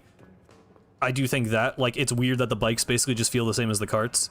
Like, I wish the classes mattered a bit more. But... like, at the end of the day, like, I don't think the movement, you know, you're not doing, like, weirdo, like, Swerve Star, Kirby Air Riders type stuff. Like, you're always going to just be drifting and boosting. So, I don't know.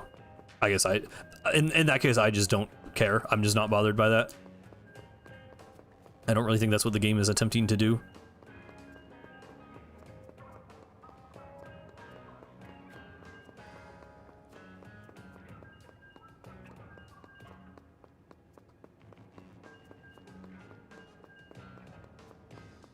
Yeah, I know the ATVs are a different class. I don't know, like, why.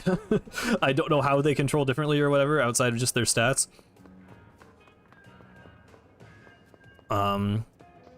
Yeah, that's a case where, like, I think it would be cool if the drifting felt different on different vehicles, but realistically, I am always just going to choose one and use that every time.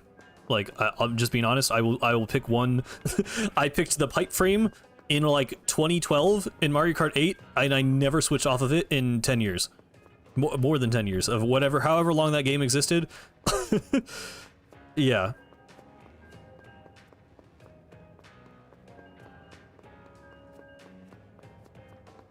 Yeah, like, I think the things where it's like Nintendo literally is being like hostile to the player base and like patching the game to do the opposite of what people wanted, like, yeah, that is fair to get mad at and complain about. But there's this whole other wave of people who like want Mario Kart World to be this like complex live service experience that just it's Mario Kart, bro. Like, it was never going to be that. Like, I don't know, people's expectations for the game, I think it could have been better. I think the open world could have been better. I think the intermissions could have been better. But, like, I just think the good parts of the game are literally still good and literally Mario Kart. And anyone who's expecting something different, like, I don't know what to tell you, bro. It's Mario Kart.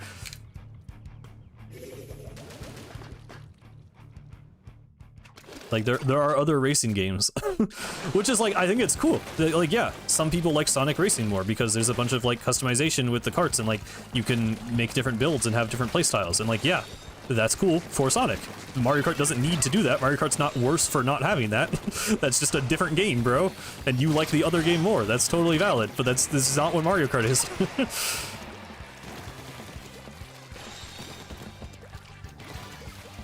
I feel the same way about Kirby. It's like, I don't think Kirby really does anything better, it just does things different. You could argue the events are better, but like, again, like, I don't need events in Mario Kart, bro. I just play with my friends. That's the event. I go to my friend's house and play Mario Kart. That's the event right there.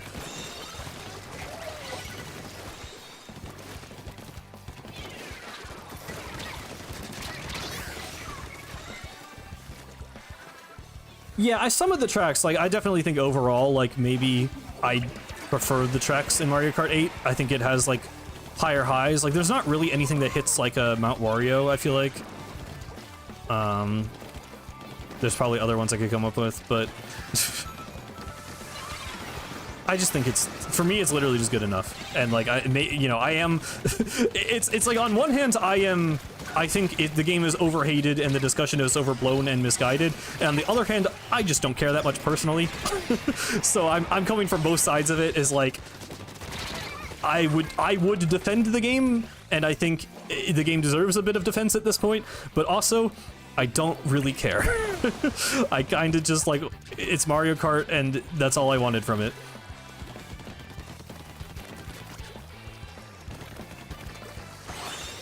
The $80 is ridiculous, but also how many people spent $80 on it? Like, I don't think most people did. I think pretty much everyone bought the bundle. So, like, yes, it's dumb. I don't know. Like, I'm not defending the $80 price point. It's like, at best, it is them kind of doing a scummy business tactic to try and get people to buy the bundle, and at worst, they genuinely thought that game was worth $80. I don't know which one is more true, if one is more true than the other, but yeah, it sucks. Like, the game should not be 80. I'm not defending that, but also I just don't think we're in a world where, like, the $80 was ever going to justify the quality of the game. So, I don't really know. Maybe for some people that's a valid talking point, but, like, I just don't care. Because it was never going to be worth $80. They could not do anything. No video game I've ever played in my life, base game without DLC, I would consider $80 worth of money.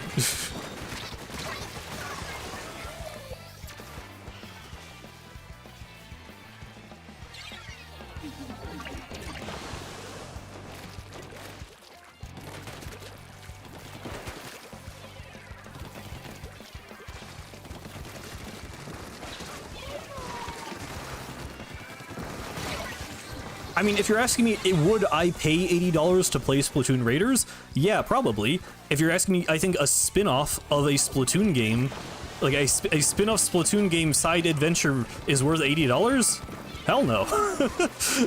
I don't think it would be. I don't think Octo Expansion is worth $80. It's probably worth more than 20. I think Octo Expansion, like, I would pay, you know, 40, 50, maybe even $60 for that on its own and be satisfied because I love Octo Expansion. Octo Expansion is not worth $80. Video games are just not worth $80. That's like, that's not how the market exists. Like,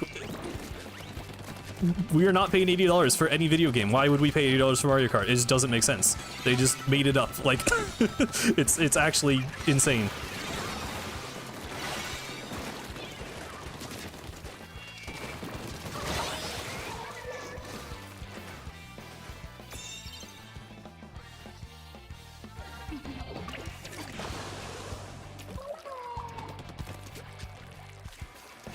I mean, GTA is at least like, I know you're just like joking or whatever, but there have been discussions about GTA being like $100 or something. I don't like follow GTA discussion really. I don't care. I've never played a GTA game. I just know it's, you know, a very big anticipated game at the moment. So you hear things about it, and I think it's just entirely rumors. I don't think the actual developers have stated anything about the price of the game, but you know, there are rumors that it's going to be more expensive.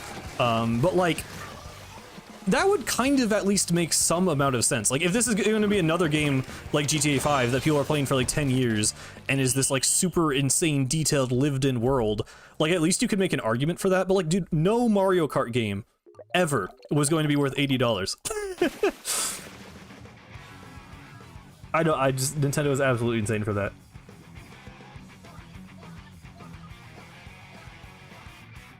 Oh yeah, Silksong DLC. I'll definitely be playing it. I'll probably stream it if there's nothing else happening when it comes out. How much is Mario Kart worth to you? It's worth $50, and that's what I paid for it. I think Nintendo knows that. I think the reason it's $50 in the bundle is because that is a $50 game, like maximum. Maybe even less, but with the open world, sure. For me, $50 game. And I think a lot of other Nintendo games should also be $50. I do not think any Mario sports game ever should have been more than $50. I don't think Mario parties should be more than $50. I think instead of 70, we should actually be putting a lot of games to 50. I think that would make a lot of sense. I don't think that's going to happen. But that would be nice. That would be that variable pricing that Doug Bowser talked about that so far has not applied to anything as far as I'm aware, and things have only gotten more expensive. I would probably pay $60 for World, but like personally, that's like Mario Kart to me is a casual game I play with friends. It is not a game I really like grind solo. So in my mind, a game like that is worth less money.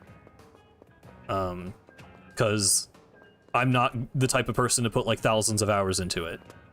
And it doesn't have, I mean, it has the open world, which is single player content. And I like free roam, I think, more than the average person, at least based on like online discussions. I actually like the free roam, like P-Switch challenges. I think a lot of them are pretty fun. Don't know if they're $60 fun. Definitely not $80 fun. I think 50 is just about right. Yeah, well, we used to have 3DS games, which were $40, so that helped a lot, because you had just these smaller experiences that were cheaper, they were easier for developers to make, and they were consumer friendly because they were cheaper and portable and everything, and we just don't have that anymore. So, I mean, literally, if it were up to me, they would just make worse looking games that cost $40. I would pay it for a game that looks like a 3DS game. Like if Mario Party looked like garbage, but was good, like gameplay wise, and cost $40, that would be great. I would not complain. I literally would prefer that probably. So that's just not the reality that we live in, unfortunately, but yeah, I mean, yeah, I don't know. That's why you buy indie games now.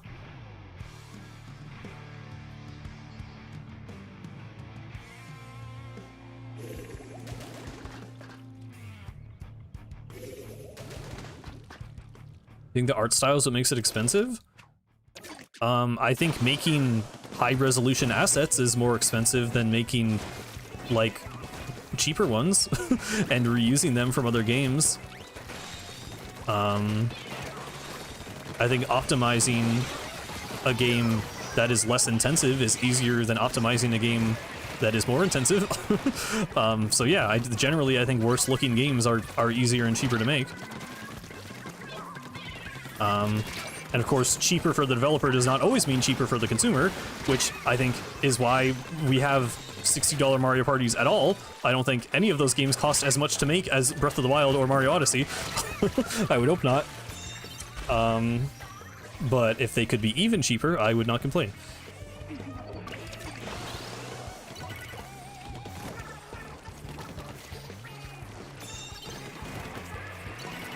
What capture card do you use? I have an Elgato HD 60S, I believe.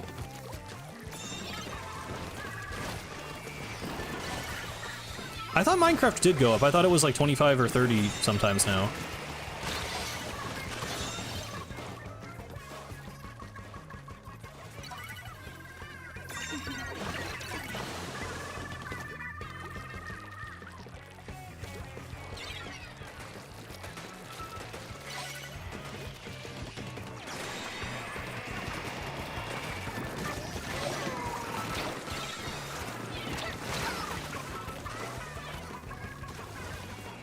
Looking at the Elgato 4K Neo. I mean, I guess Switch 2, I like forget that Switch 2 can do 4K because I'm pretty sure my monitor is not 4K. So like, that doesn't really mean much for me. But yeah, I mean, if you want to capture good modern footage, I guess that would be a good one to go with. Possibly. I don't really know much about capture cards. I just got the one that was popular and that people told me to get, so maybe don't trust my word on this, but yeah, I'm sure they have made newer, better ones than when I bought a capture card.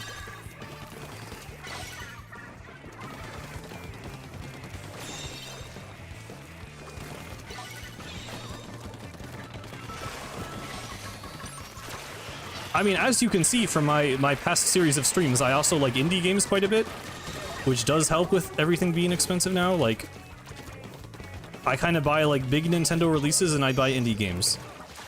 I don't care that much about like secondary stuff for the most part, or if I do, I buy it like on Steam on sale. I don't really think it's worth... I don't know. I guess, to me, yeah, I just wish Nintendo's, like, secondary games were cheaper. If everything is gonna become $70, I mean, like, $70 for Kirby Air Riders, for me, was kind of a hard pill to swallow, to be honest. I don't think that game is worth $70 either. It's worth probably 60, but not 70.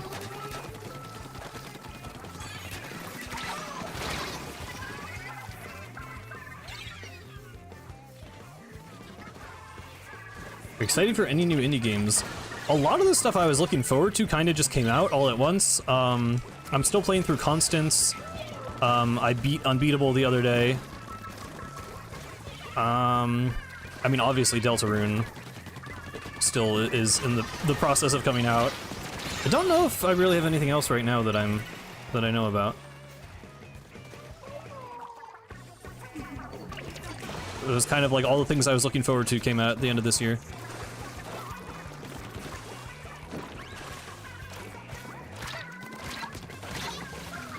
Yeah, I don't know, like... I feel like 70 to me still feels like it's like a premium price. Like, Kirby Air Riders... Like, yeah, Kirby is like...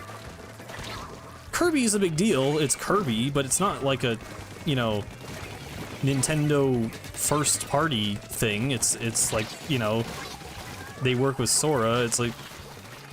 Or HAL. It's, yeah, not Sora. Well, I forget who made Air Riders. Probably Sora, because it's Sakurai. I don't know. Whatever. The point is, it's not in-house Nintendo first-party franchise. It is Kirby. I don't think Kirby games need to be $70.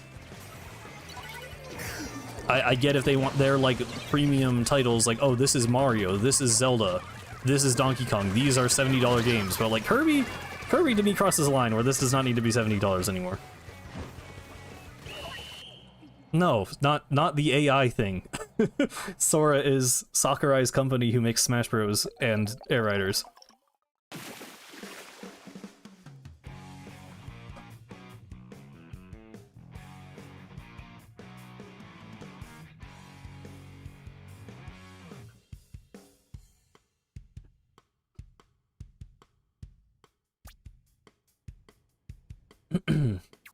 What plot would you make for Splatoon 1 DLC if there was one?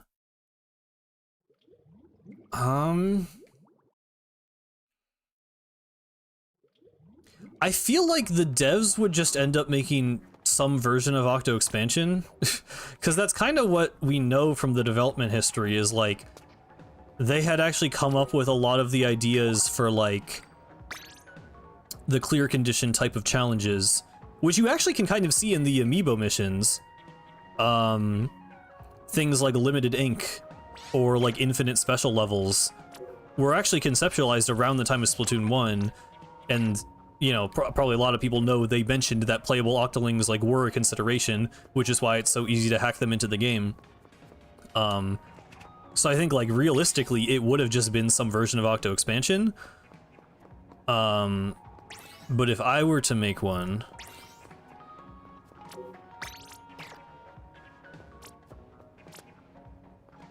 I don't know. That's that's hard to say, to be honest. It's a weird, like, alternate timeline thing. Like, I wonder if they would have, like, actually gone to somewhere like the Splatlands or whatever, like a different area from Inkopolis. Because surely it wouldn't just be Octo Canyon. Like, you wouldn't just make the DLC, like, the same story again.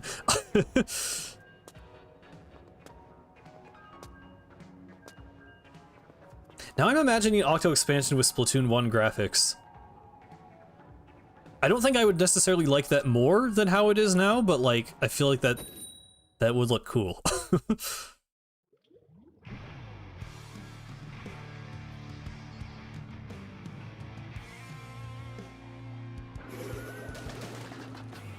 Game Capture Neo's like their budget series, and it saves you $40 and you can capture 1080p 120 with it. I mean, that sounds pretty good to me.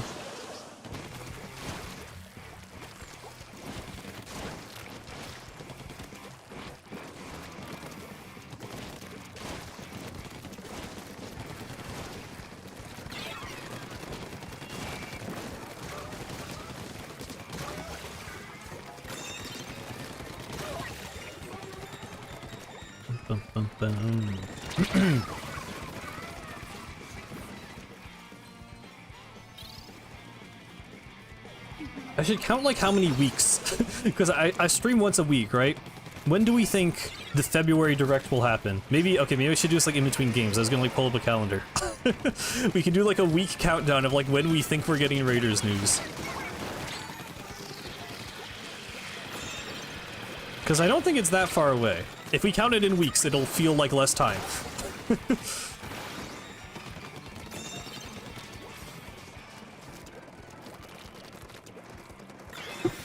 Let me look here. Okay, so we got like... Okay, maybe I play the game first. Oh, they have a DC. Ow. 1, 2, 3, 4, 5, 6, 7... It's 8 weeks to February 14th. And probably a little under that, because it's not going to be on a Saturday. So potentially in less than 8 weeks, we could get a Direct with Raiders news. Potentially. 2 DCs? Okay, the room is blown up. Wow.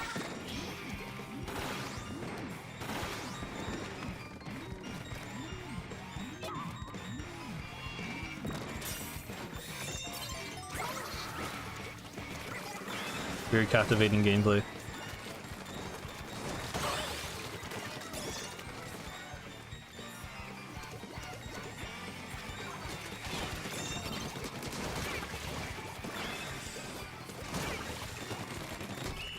Cool.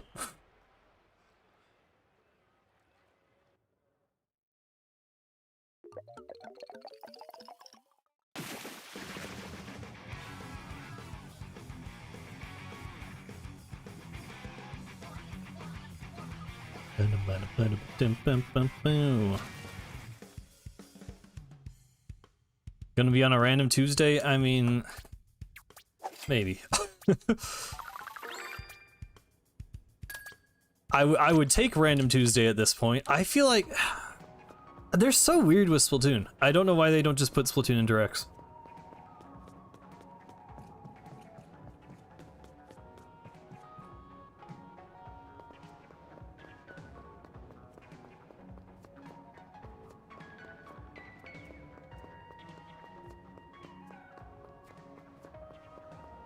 I'm still kind of not over them just shadow dropping a Paper Mario game during COVID on Twitter.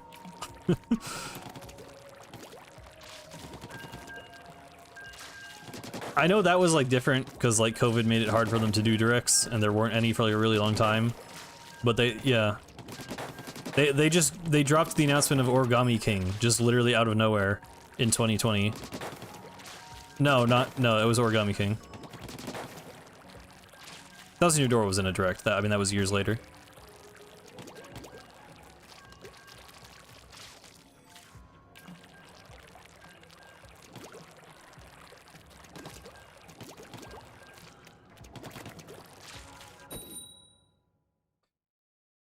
Yeah, Origami King was 2020. I remember because it like the game Origami King like weirdly connected with me. I feel like in in a way I'm not sure it would have if it hadn't happened during COVID. I just like appreciated when it came out because I was, you know, I was feeling the COVID-ness of everything in the world, and it was just a pleasant break from everything, and the music was so good.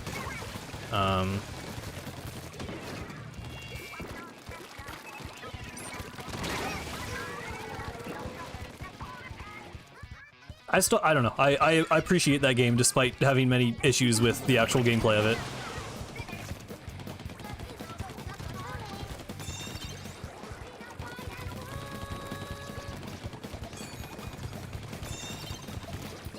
I'm still really, really curious what the next Paper Mario is going to look like. Because the TTYD remake really makes anything feel possible at this point.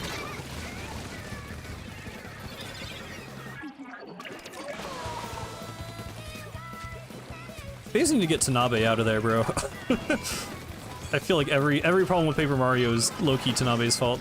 That's probably an oversimplification, and I don't really understand the full development process, but he seems to be largely at the root of a lot of the problems.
I don't know why I just ran right at the tent shield and like thought that would not happen.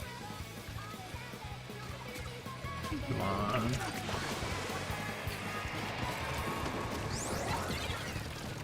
I think someone asked me if I was content with Splatoon 3's graphics. That was a while back in chat, but I think content is a good way to put it. I'm not particularly impressed in most cases. I still think Splatoon 2...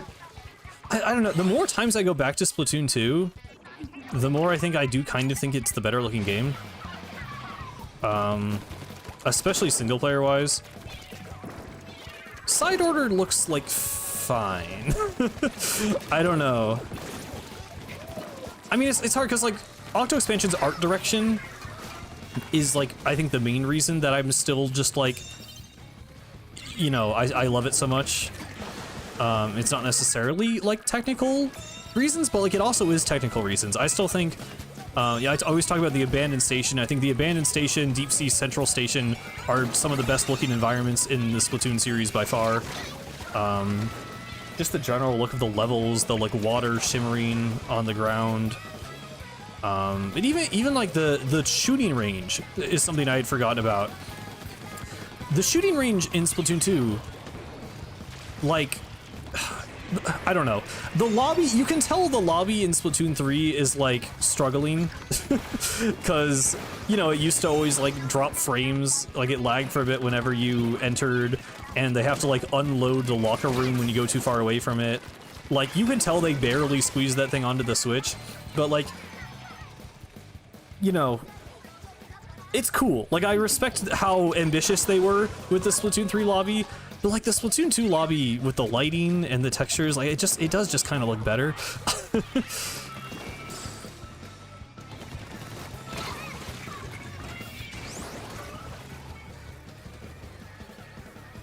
Splatoon 1 was the better one graphics-wise, but also the worst.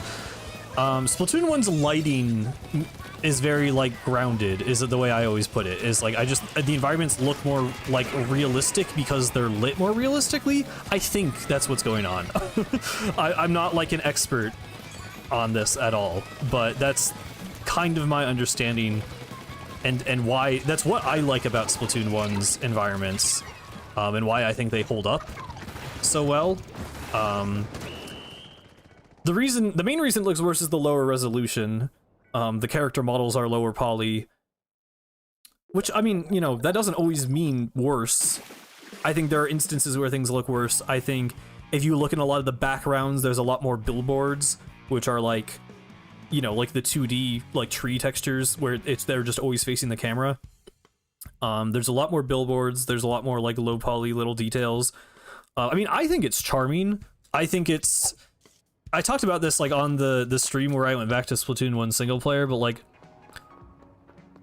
the Wii U is really interesting in terms of like the history of like video game fidelity, because games already looked really good by the time of the Wii U. Like the PS4 and Xbox One had like some very good like realistic looking games out when the Wii U was still out. And the Wii U at times looks very much like the Wii. And the Wii was underpowered for the time compared to like the PlayStation 2. So it's weird that a 2015 game looks like that, but I find it actually very appealing and charming. And it has the kind of appeal to me that I think a lot of people see in like N64 low poly games.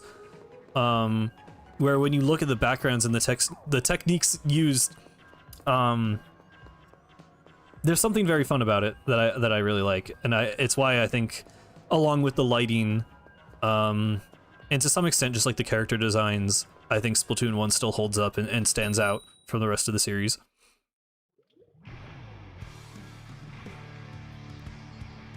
The Wii U strongest, yeah. I mean, I'm Splatoon 1's, well, a lot of people are Splatoon 1 soldiers.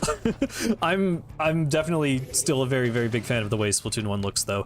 Other Wii U games in general, I'm less like passionate about. There's probably still cool examples you could point out, I'm sure. I like the way Nintendo Land looks a lot, but for different reasons.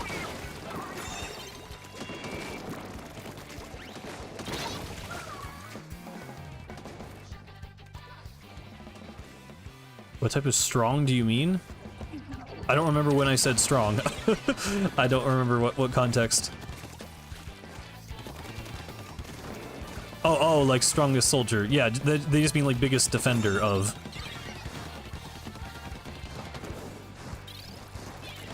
Yeah, so more like love than strength, I guess. Are you doing anything to celebrate 20K? Probably not. I actually hit it like a couple weeks ago at this point. I had a video in mind, but it's not worth like derailing the thing I'm currently working on to just do a 20K I don't know. I didn't really have an idea for it. I like had an idea for an easier video, but there wasn't anything specifically 20k about it. I was just going to make it my 20k special, but then I'm like, I'll just save this for another time. So, no. The short answer, no. I'm not planning to do anything to celebrate it.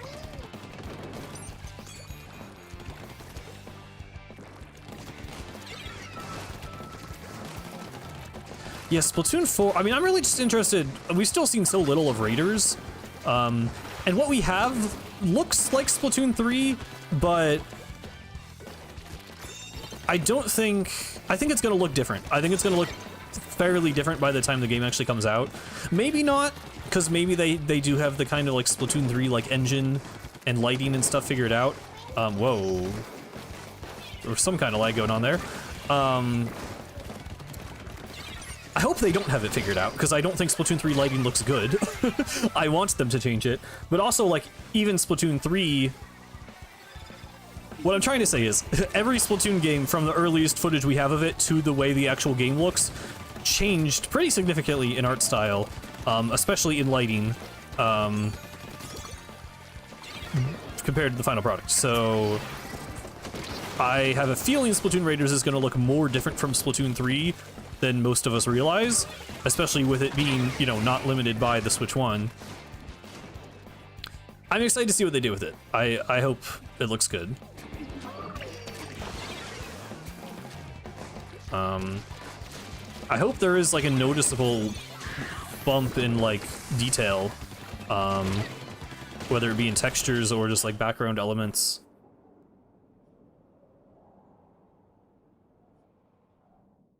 Yeah, I don't know if I'd say it'd be really disappointing. I definitely want it to look better. And I think it will look better. I mean, I guess I'm mostly concerned with art direction when it comes to Raiders. I definitely want the art direction to be a lot stronger and for the environments to be more, you know, naturalistic, rather than just looking like video game levels. But in terms of just like raw fidelity, I'd be like okay if it was comparable to Splatoon 3. Like I want it to be better. I especially just want the lighting to be different. It's always the lighting. It always comes back to the lighting. I just not into Splatoon 3 lighting. It mostly looks bad. I mean, it looks fine, but it looks worse than Splatoon 1 and 2.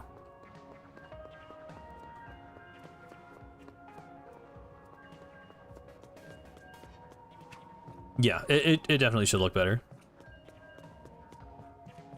You have a headcanon that seagulls are a threat to everyone in the universe of Splatoon. Considering you can shoot the seagulls and they fly away, I don't think that makes sense. But sure, I will not stop you from having that headcanon.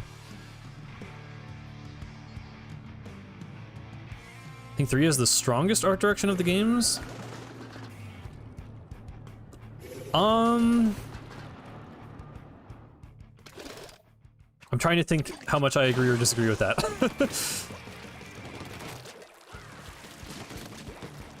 I don't agree in terms of the maps. I mean, I don't know if you mean single player, because I think the maps are kind of, I don't know. It's hard where you draw the line between art direction and gameplay, I guess.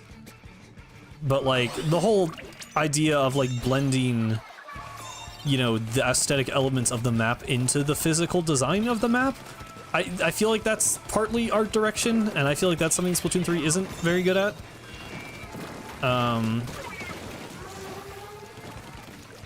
Single player, I really think Alterna, I don't know, man. Cause like the Alterna overworld is good, but the levels are just so not good. I just so am not a fan of the way Alterna's levels look, and it like that's most of the game. And Octo Expansion had like the hub area and the levels look good. So I know you said besides Octo Expansion, but like even then,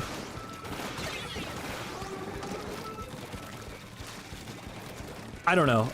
Also, okay, Splatsville. I kind of don't. I don't know if I, like, okay, it's not bad. There's lots of really good details in Splatsville as a hub that are like, you know, on it, they're technically well done, they're interesting, but just the way it all comes together, I don't know. Like Splatsville, I just feel like doesn't stand out in my mind in the same way that Inkopolis Plaza and Square do. I think a lot of it is like the framing. Like, I think a lot of the best parts of Splatsville, or the best looking parts of Splatsville, are like you have to like awkwardly like tilt the camera up to look at the battle tower, or like, I still really dislike the way the deep cut stage is integrated into Splatsville. Like, you don't like get a good angle on the best looking parts of it. And like, that's not even like like the actual art is good, but the way it's like presented and framed is just weird, if that makes sense. I don't know. There's just issues, like, and I mean, maybe part of it is just like, you know, because it's the third game, it's easier to compare things and be more nitpicky, but I don't know. I feel like art direction was never something that bothered me in the Splatoon series, really, outside of like the really saturated ink colors in Splatoon 2. Like the ink being really textured and really shiny and really saturated in Splatoon 2, I don't like. But outside of that, I think Splatoon 2's art direction is like, I never had an issue with it. Whereas Splatoon 3 is like, I feel like I have lots of little small issues. So, I don't know.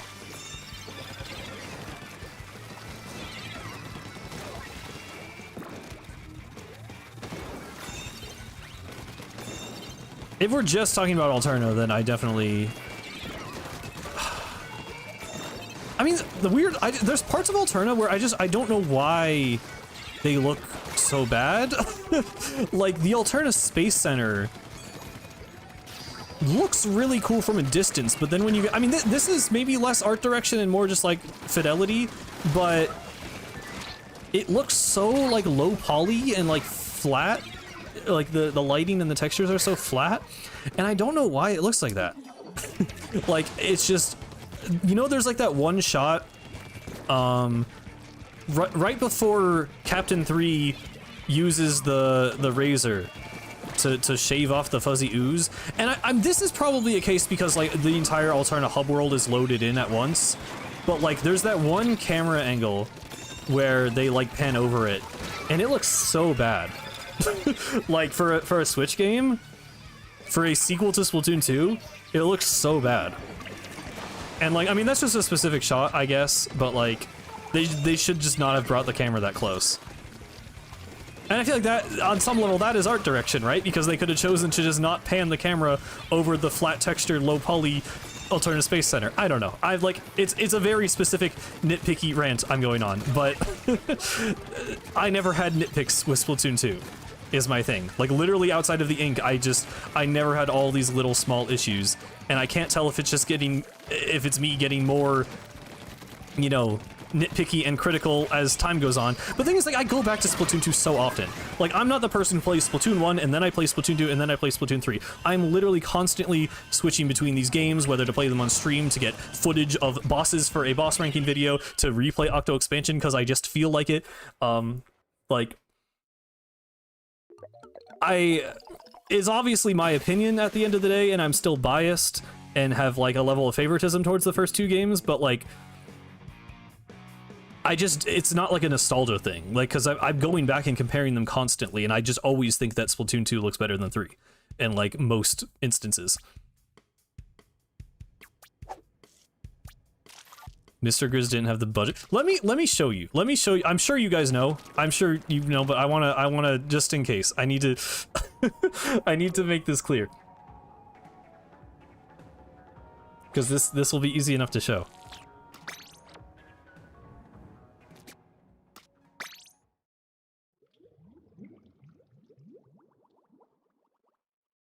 Because, like, okay, this part of Alterna looks good, right?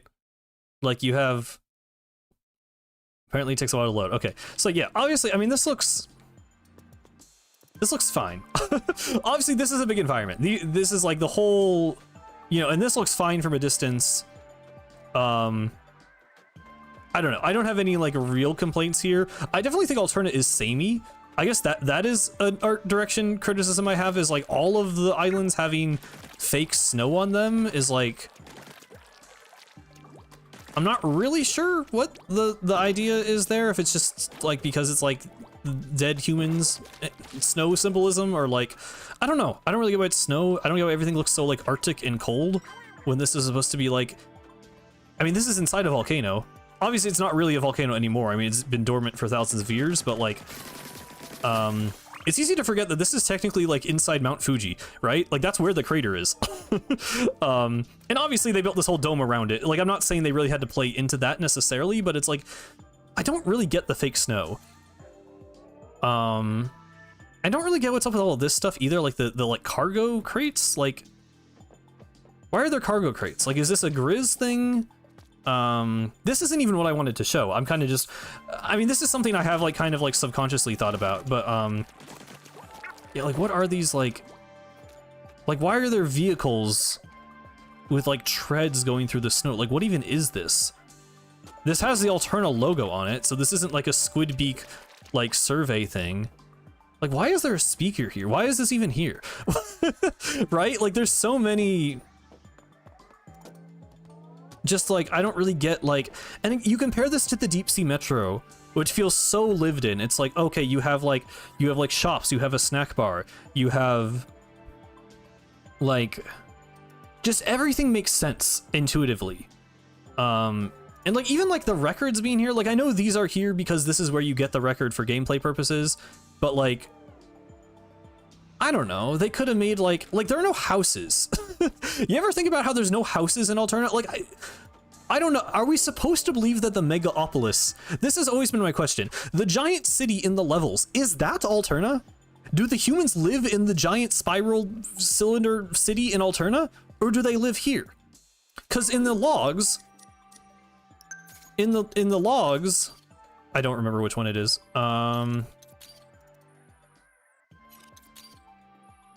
Yeah, so like this, there's like trees and grass, and this is the one talking about them being able to see the sky. So that is the dome in the background, and there's like trees and a park, and they're walking around. So like, where is that?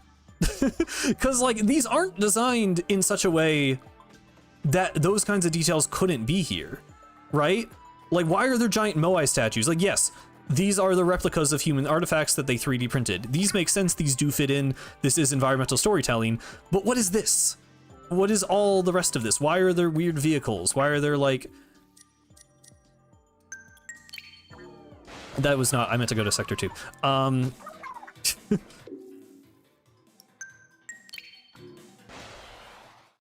The pipes, I think there's like some dialogue that implies they're like sewage pipes or something. Like, that I can kind of justify as like a gameplay thing. Like, it doesn't really make sense that they're like on the sites like this. I mean, this is a factory. This is a lot better, okay? Like, this is a step up. I guess, okay, so these boxes have the artifacts in them. Or these are the 3D printers, actually, I think. I think when you get the item, this is a 3D printer. I mean, I don't know why they're giant, but I guess, you know, I don't know why the things are giant in Octo Expansion either. So, like, sure, fair. They just like making things giant for no reason sometimes. For a second, I'm like, wait, do these crates respawn, or did I somehow never hit this? But no, they definitely respawn. But okay, a factory. I mean, these are kind of just silos. This isn't really a factory. Like, okay, I mean, there's a building here. Inklings are not tiny. That's a theory that doesn't make sense. There are pigeons and birds and other environmental things that, like, Inklings are 5 feet tall. We have a scroll that says Inklings are 5 feet tall, and relative to the size of birds, that makes sense. So I don't think Inkling small theory, that was a thing for a while. I don't think it adds up. Also, yeah, I mean, we have the scroll saying they're 5 feet tall, so like, yeah. We are in Alterna. Yeah, I'm just, I don't know. This is where the rant has taken us today. Let me look at, like, I'm not even just fully hating here. I'm just curious. I'm just, because I haven't really fully, I mean, this is like, what, like a frozen lake?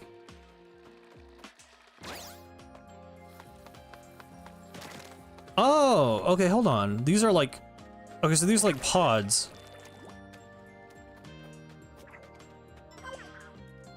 You know what? Fair enough. I kind of never really actually stopped to like...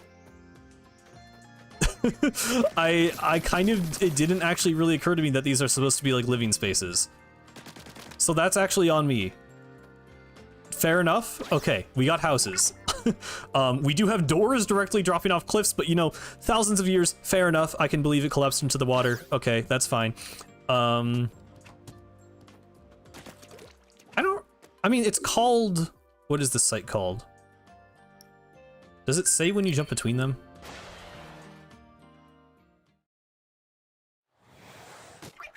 Cozy and safe factory. Does it? It says in the map. Yeah. Okay, cryogenic Hope Town. Okay. Okay. Also, yeah, Inkling small theory. This is a human-sized door, and the Inklings are, you know, a little short, but like that makes sense. that about adds up. Yeah, I just don't get what the snow is. It is actually actively snowing here. Marie says it's fake snow at one point. I don't really... So is this fake snow being blown into the air, or is this... I don't know.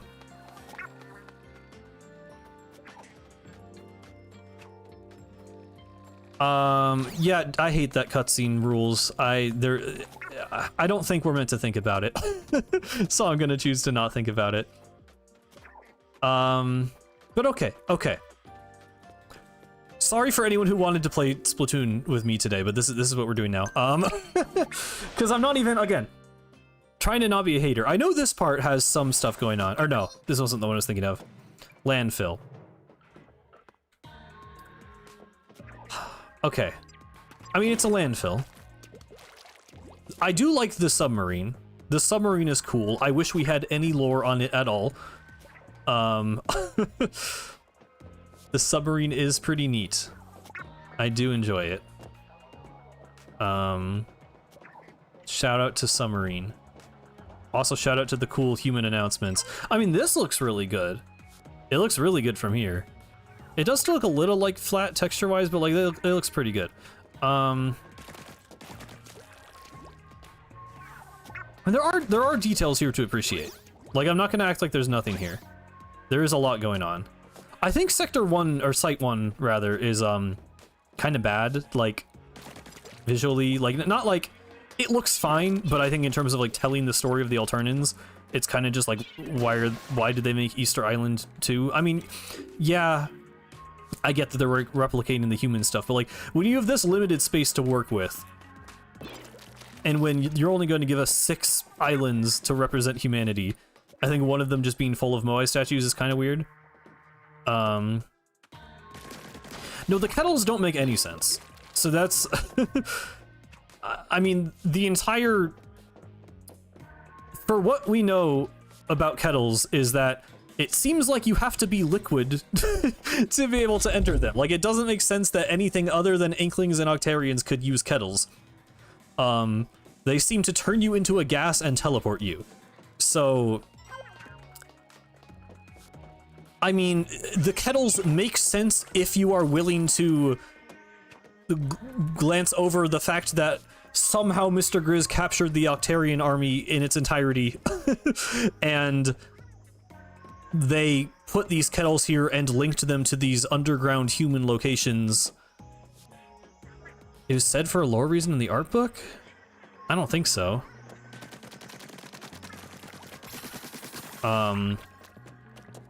I don't have the Splatoon 3 art book and it's only in Japanese, but I also have talked to people about this exact topic who speak Japanese, and they are also annoyed that the kettles are not explained, so I don't think we have a good answer for them, to my knowledge. I mean, Octo Canyon, if we're talking about environmental storytelling, I'm not going to say Octo Canyon does a great job, because no, I think Alterna is probably better. I think the overall comprehensive canon of Octo Canyon makes more sense, but in terms of like, you know, if we're talking about like moment to moment details, then no, Octo Canyon is just a bunch of floating platforms mostly. But okay, again, a landfill. I think it's not that this is like bad, I just disagree with the decisions. Like, you have 6 islands to represent humanity. All of them, for some reason, have fake snow on them. One of them is just Easter Island 2, and one of them is a dump. Like, I just feel like we could have done more interesting things here. I'm not saying like, oh, the dump is ugly and it should be prettier. I think you could have had something else ugly. I mean, maybe you could, you know, this leans into the humans being like wasteful and... But that just doesn't make sense. Like, if they're in Alterna, they've gotten to the point where like, okay, we screwed the whole world up. Humanity almost died. Like, we need to get our shit together. I feel like that's what the Alterna logs talk about, right? It's like society for once just turned to the scientists and we're like, yeah, bro, like, please figure it out. So, I don't know. There being a giant landfill feels a little odd to me, I guess. I mean, like, in terms of representing humanity's failures, yeah, but like, I just feel like if we're at a point where we're in Alterna, like, these were humans desperately trying to remember the best elements of humanity. So you wouldn't think something like this would be so exposed? Like, maybe it would exist, but it wouldn't be one of, like, the surface islands. Oh, you're talking about the levels. In that case, yeah, I pretty much agree. Well, okay, the collapsing of the dome is really confusing, because supposedly this collapsed. And, like, did Mr. Grizz just rebuild the entire dome? Maybe? I'm not, like, I think that's a little unrealistic, but you could argue that's, like, kind of an interesting moment for his character, that he was willing to work that hard, but it also does feel a little ridiculous. Because, I mean, we have... How does it describe it?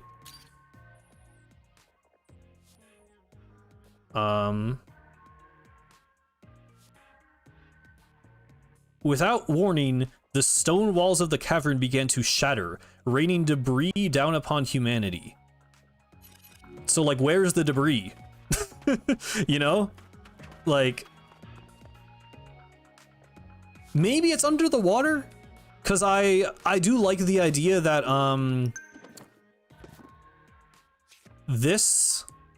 I like the idea of the 3 lights thing relating to, like, the Alterna hatch opened up and all the water drained into the crater, because, right, you got the tower right there. Water drained into the crater, water fills up Alterna. I'm cool with that. I think that makes sense. I still kind of wish there was more, like, actual remnants of, like, you know, Alterna collapsing. I feel like that's not really demonstrated as well as it could have been. But yeah. I mean, if we had any details on what being fuzzified actually, like, meant, rules, I could maybe give you a real answer. We know you apparently lose your will. But it's way less explained than sanitization, so I don't really know.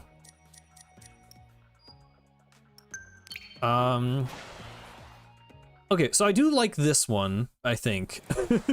Because, okay, we got, like... This is the one with the really good music.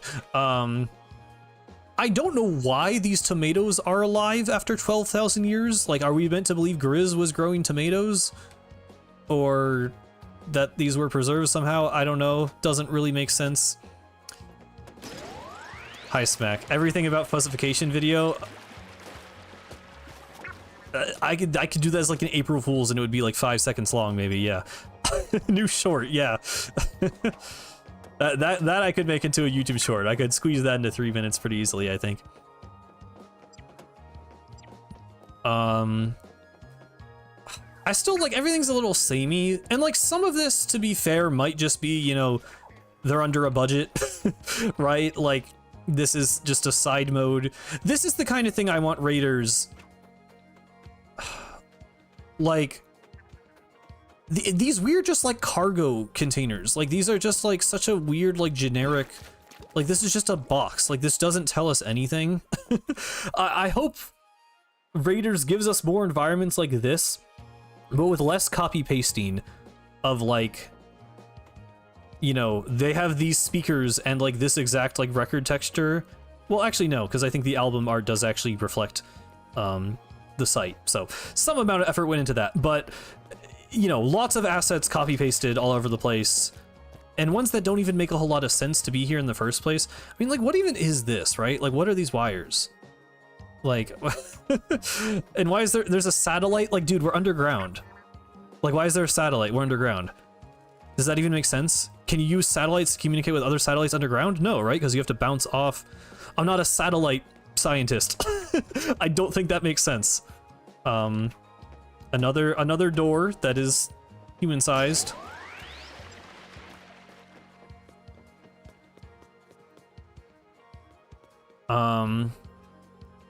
Well, the gameplay is, dude, alternate textures are so inconsistent. It's so inconsistent with what you can ink and what you can't ink. Like this, not inkable. Why? Why? It's a metal wall. This is a metal crate, inkable. This is rock, not inkable. Like every other rock in Splatoon is inkable. Why is this rock not inkable? The 3D printers. I'm not gonna jump back over there. The 3D printers, not inkable. Like why? it's like a. I don't understand. This that literally looks like it's made out of the exact same thing as the orange cargo container over there, not inkable. Why? It drives me insane. Actually, like the Alterna Hub, I complain about this in the multiplayer maps. Alterna Hub is easily the worst instance of this in the entire series. It's so inconsistent. It's actually ridiculously inconsistent. Look at this, look at this. You're telling me these are two different materials?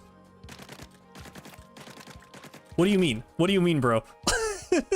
This drives me absolutely insane. And like, why not just make it inkable?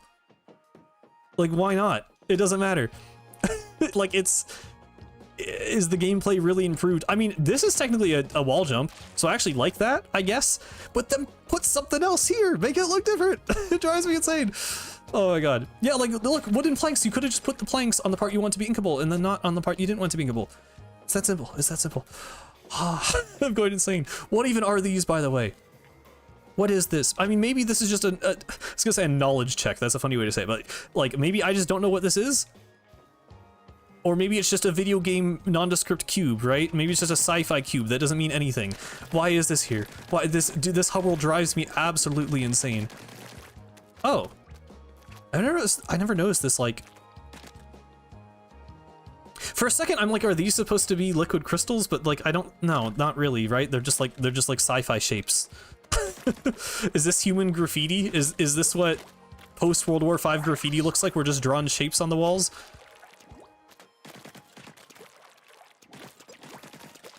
Fluid tanks? Okay, fair enough, whatever. I mean, this is like, so what is this place called? Eco-Forest Tree Hills. I mean, I guess if there were trees here, that would be worse. Like, that would make less sense. Okay, so maybe, right, is this the picture? Maybe we're meant to believe, I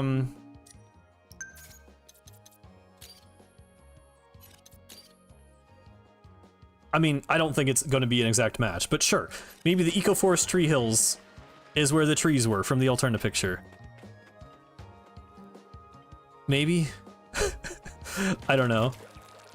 Also, this image is interesting. Is this the thing that's just like the silhouette of that one lake in Japan? Or is that a different thing? I think that's a different thing. There's like an ad in Splatoon 2 that's just like a lake that in Japan in real life. I don't think that's what that is. I forget what that, if there's any significance to that outline, to that outline. Excuse me, I need to drink water.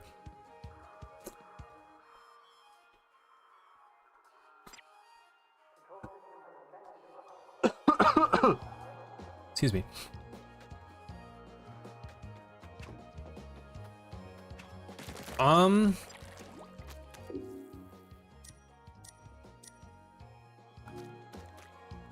I mean, Alterna's in a crater underground, though. Like, it wouldn't There's no landmass that represents Alterna. It's underground.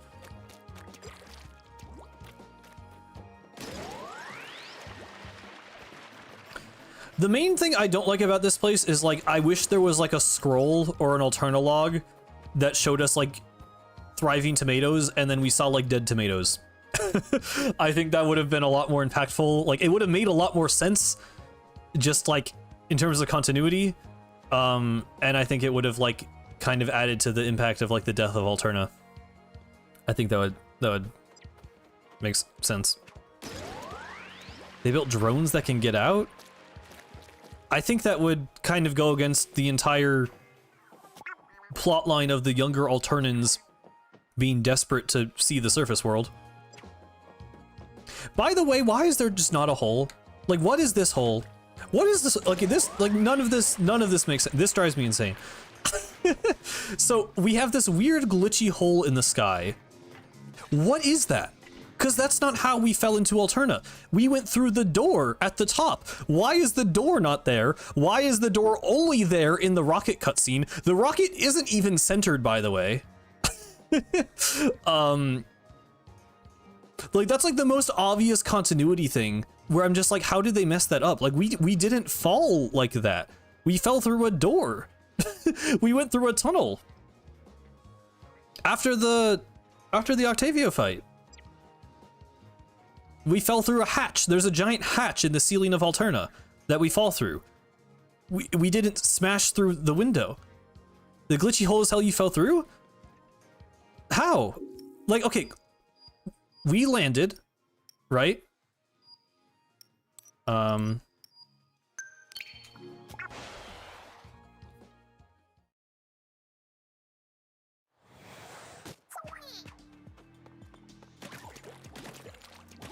We landed here.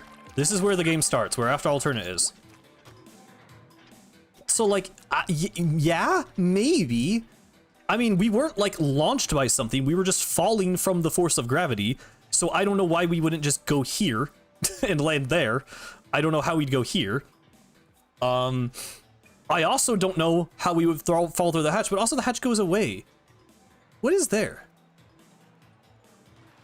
Why is there something there? Wait, what is that? I'm not insane, right? Like, you guys... What is that? What is that supposed to be?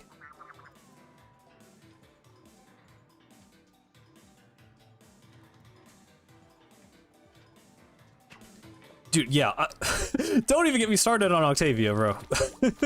I don't know where Octavia went. Do you guys not see? There's a little white. Oh, where did it go? I actually feel like schizophrenic right now.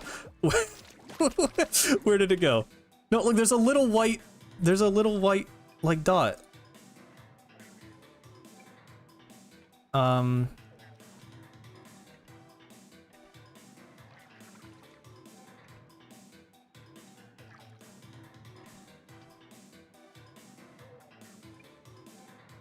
What is that?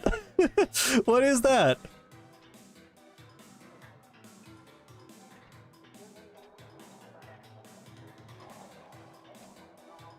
I'm so confused. I feel like I've noticed this before, but I just like wasn't in an insane enough mood to bother pointing it out.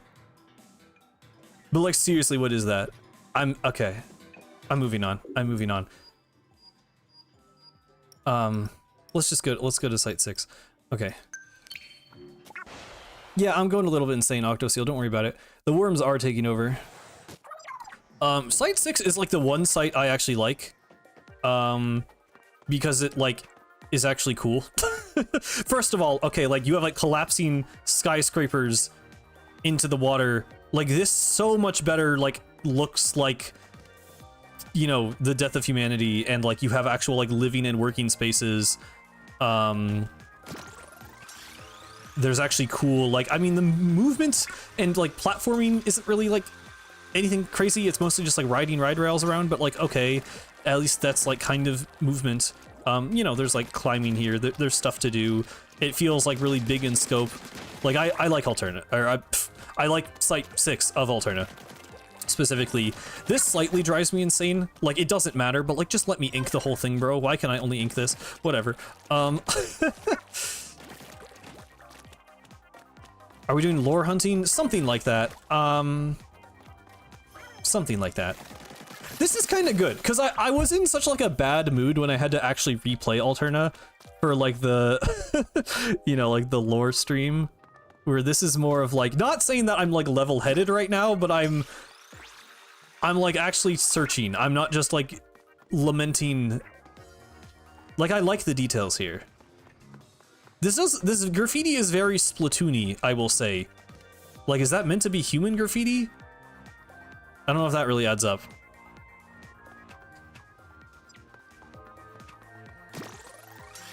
Hello, Apophet. Started watching a week ago. I love your content. Oh, well, thank you.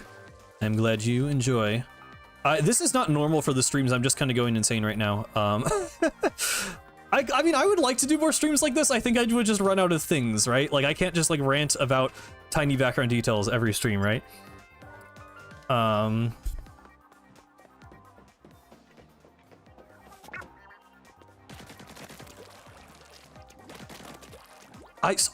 really like this.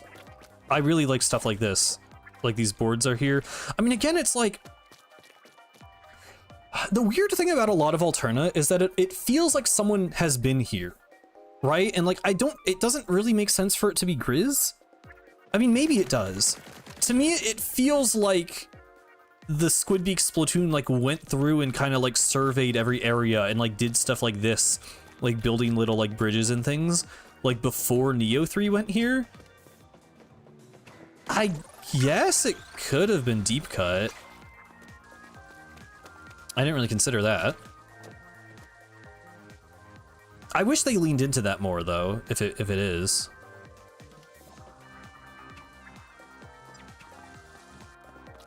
Octolings explored this place, then got caught. That would have been so much better. Wait, that would have made so much more sense. Because the domes were already... You know, okay, so all of the domes are human domes, right? Like, this is suggested in the Splatoon 1 art book. The domes in Octo Valley and Octo Canyon were made by humans, and the Octarians repurposed human tech and, like, built up their own civilization from the ruins of humanity. That's, like, what Octarian society is, like, at conception in the art book, is, like, them using the remnants of humanity. So Alterna... The Octarians should have already been here. That would have made so much more sense.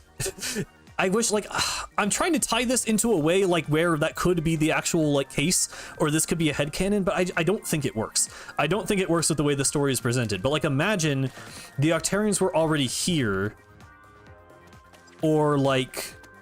Or they were trying to, like, expand, like, they found another human dome, but then Grizz was here. So he, like, lured them in. That would have made so much more sense.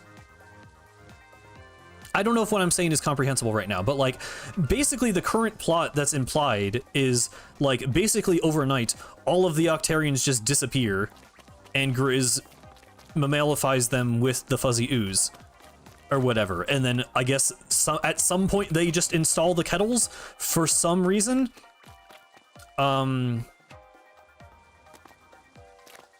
I don't know, because, like, Grizz doesn't need, like, an army. The whole thing with Grizz taking over the Octarians just never made sense, because Grizz doesn't need them. Grizz wants to turn everyone into a mammal, but he's going to do that with the giant rocket that he's crashing into the Earth. He has no reason to obtain an Octarian army. So...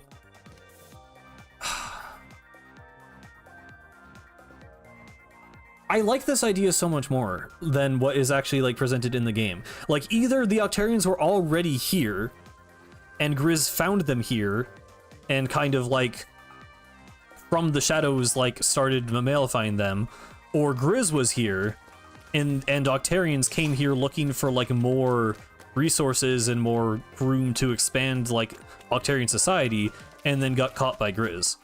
That makes so much more sense than Grizz just, like, magically kidnapping everyone overnight. Okay, sorry, I just, like, I had to think about that for a second, because the implications are so much better than what is actually implied by the game, that it's crazy that isn't just what they went with. Like, that's right there. That's right there in front of them. Why isn't that just the case? Oh my god.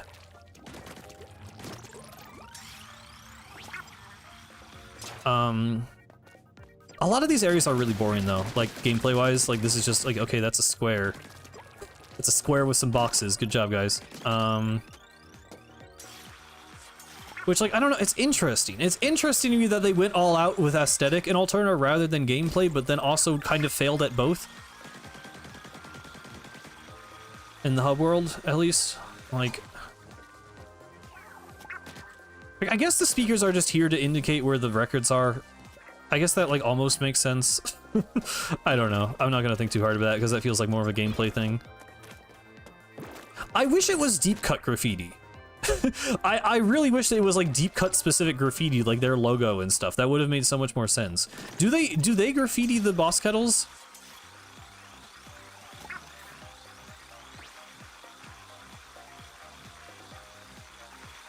Kind of. Okay. Okay, there is a big man like insignia. Fair enough. And I think that's his signature, right? Okay. Fair enough. They did do that. They did do one thing I wanted them to do. What are these buildings? I mean, it's the Happiness Research Lab, supposedly. Is that the name in Japanese? Let me check really quick.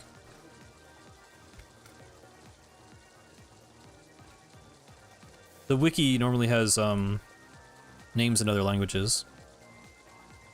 Yes, in Japanese it is called the Happiness Research Lab. Okay. So, I do actually really like that name and what it implies. Like, you know, clearly the humans were probably depressed, or they definitely were. I mean, the logs basically tell us, living underground for so long, and, you know, feeling like they were, like, disconnected from, like, what they once were.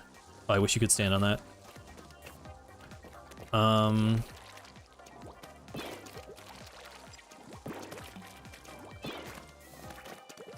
Grizz is definitely more merciful, or he thinks he is, at least. I mean... So, I mean... Of course, it isn't explained. But there, for whatever reason, there's a difference between whatever most of the Octarians went through to become a Malefied versus what happens to Neo 3. Because when you, the player, touch Fuzzy Ooze, you turn into a fuzz ball, and it counts as a game over. I think it says there was like a tweet. Of course, it was like a tweet and nowhere else in the actual game, but like, I think when you get turned into a fuzzball, you like can't move your body. So you basically die. Like in the bad ending of Splatoon 3, where everyone gets turned into fuzzballs, like the world dies, right? Like they're not just like, oh, they're weird, mindless mammals. Like the world ends, straight up. But Grizz thinks he is just turning everyone into the kind of mammals that the Octarians become. Which, for some reason, that we will probably never know, they, like, obey Grizz and fight for him.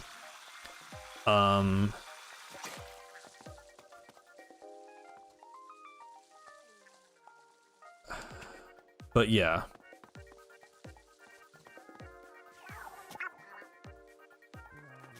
If you would defend Mr. Grizz or Tartar? Like, as characters, or, like, defend them for their actions in, like, a court of law? Because, like, I think Tartar is definitely worse. Because Tartar's intention was to end the world.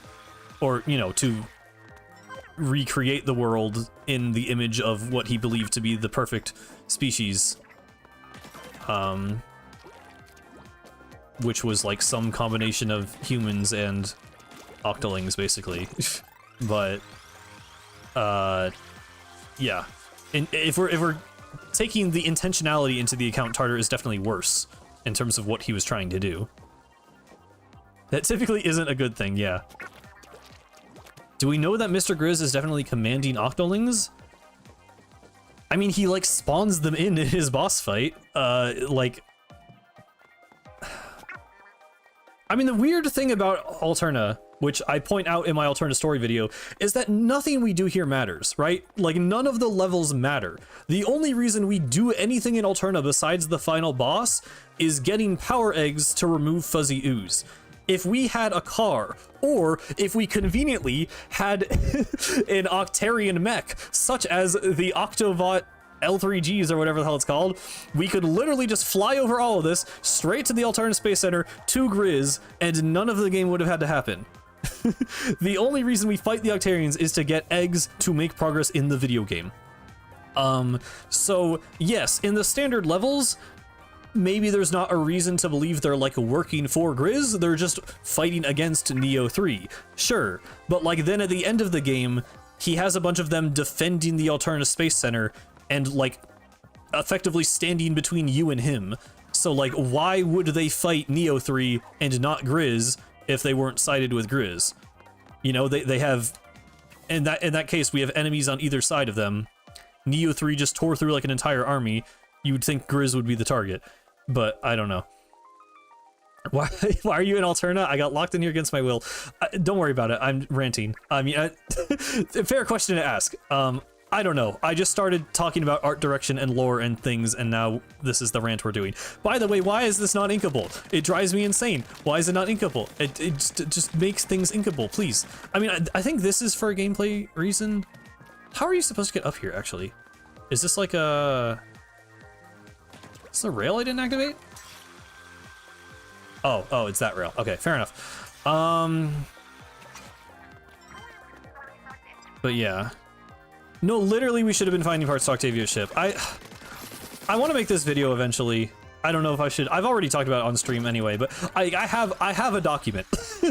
I have a document that is like fixing Splatoon 3 story with many ideas in it, that I may one day put into a video.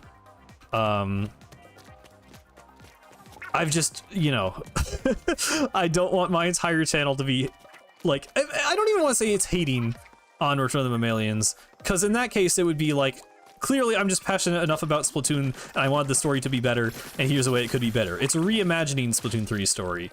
But yeah, I felt like it wasn't the time or the place for it yet, but yeah. Yeah, we should have been fixing the mech. I think it should have been Cuttlefish and Octavio should have been the mentor characters. I don't think the Squid Sisters needed to be in this game, period. They really just did not need to be in this game. They don't add anything to the story. Like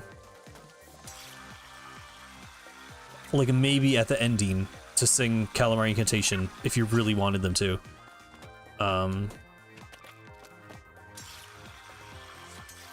Saving Cuttlefish doesn't matter. There's no reason we save Cuttlefish. There's no reason Cuttlefish is captured. That should not have been a story element. We should have just been trying to, like, escape Alterna.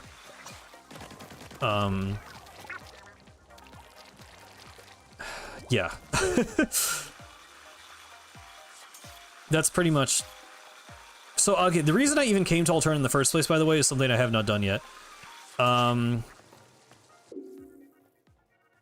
Yeah, who knows what Octoplush is, dude? Octoplush might literally be like AI music. I'm not even joking. Like, because what are they? Like, why are they making music? What do you mean? What do you mean mammalified Octarians? And they also just stole a song from Deadfish? Like, I don't even... Anyway, what I wanted to show, by the way, was just how bad this one shot looks, which is what started all of this. I think this cutscene plays when you do this. Oh, really? Is that a once per playthrough cutscene? I never noticed the, like, fog. What? I actually somehow never really noticed this. Is that just, like, to mask the, like, low level of detail? But that's not there when you go higher in the rocket sequence, right?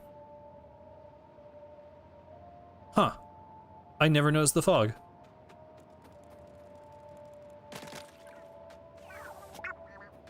Do I want to replay all of this? Probably not, right? Probably not. Surely not. I don't need to rant about all of this, because there's parts of this that actually look really good. I think most of this escape sequence actually looks pretty good. It just... The low poly Space Center doesn't look great. Just skip the levels? Can you do that? Oh no, I have to watch like the awful deep cutscene. No, we don't. Okay, good.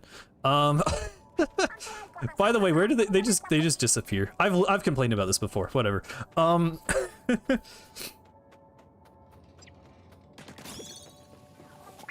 I hate that you can't ink this. This is a pet peeve. This does not matter at all to anyone but me. Why can you not ink this? It's just weird. It just feels weird not being able to ink it. It wouldn't matter if you could ink it. You can't do anything differently. It's just the ground. Just let me ink it. I just think surfaces in Splatoon should be inkable by default. You never noticed the warning on the dome? Oh yeah, that pops up during this sequence. That's pretty cool. That probably has to do with the rocket launching sequence. Because you start hearing the different human voice lines as well during this part. Do you think I could get a better look at that weird white thing at the top of the dome? Okay, we may be playing the entire ending sequence. Just why can't you ink it? Why can't you ink it?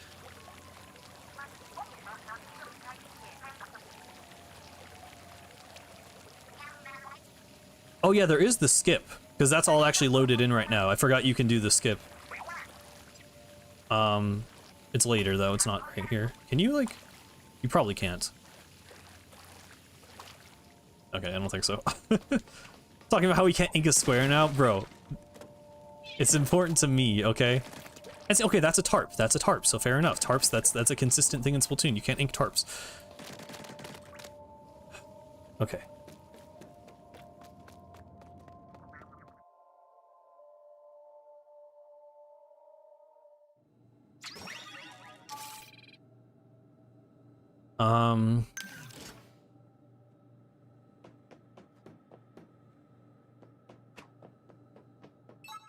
I'm trying to think if I have a single thing to say about this level. I'm not sure I do. I think it's weird that it just goes into void, but like also fair enough. Octo Expansion kind of does that at the end too. You know, a video game, fair enough. This level sucks. I forget how low I ranked it in the level ranking video, but I know it was not super high. This one's really boring to me. You should make a video about Orca? Ardnan made a video about Orca, and I think they said pretty much everything interesting that can be said about the character, if I'm being completely honest. I don't have any ideas beyond what Ardnan said. Oh!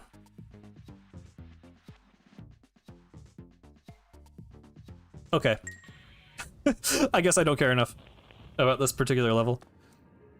Thank you. I didn't know that was a feature. Why can you do that, actually? That's kind of weird that you can do that. I guess, like, if you just want to replay the final boss? I guess the fog kind of is there. This is, like, the worst line. This is the worst line in, like, the franchise. This joke sucks so bad. I complained about it in the Raiders Hopes video. Okay, this is less of a, like, I'm not, like, complaining. I just want to, like, see if I can notice... Oh, the pipe is gone. It's just, like, the frame of the pipe. This is just fun. I just like noticing like low level of detail models in video games. I'm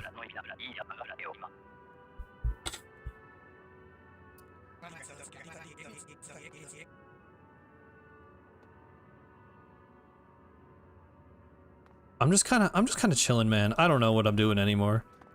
This is what 6 months of no Raiders news does to me. I remember they showed off. I don't think it was this area. In the Return of the Mammalians trailer, one of the shots is like Neo 3 just walking along one of these bridges, and it like tricks you into thinking that the game looks good, because this is like one of the 3 places in the game that looks good, and I got really excited, and then it never looked that good again. I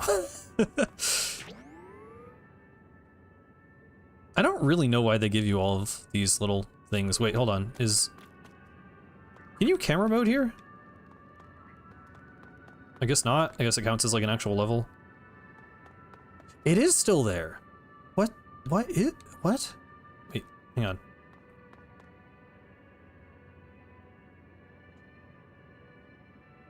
What is that?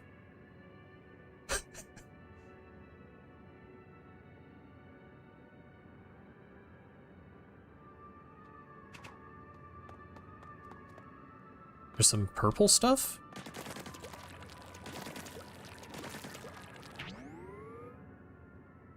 Huh. Shoot. Wait.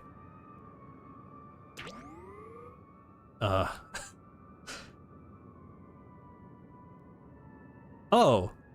Wait, are those like bear prints? That's actually kind of a cool detail.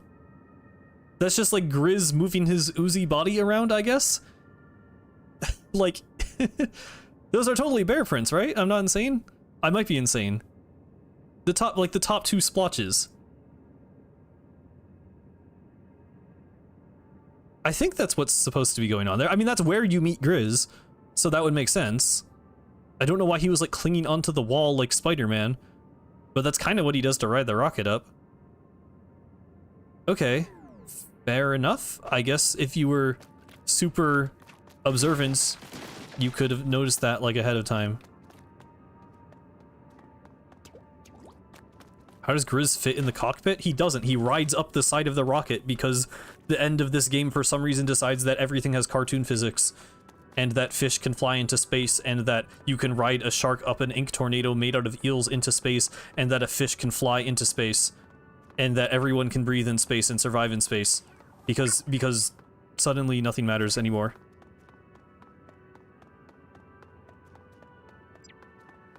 I know about the skip. I guess I could try pulling it off just for the hell of it, just because we're here. I kind of wanted to see the other levels, but actually the next... I don't care. The next few levels are kind of bad. I don't really know how to do this, to be clear. I don't think I've ever... Maybe I did it successfully like once or twice? This didn't get patched out, right? I know it's something like this. Oh, I like almost had it for a second.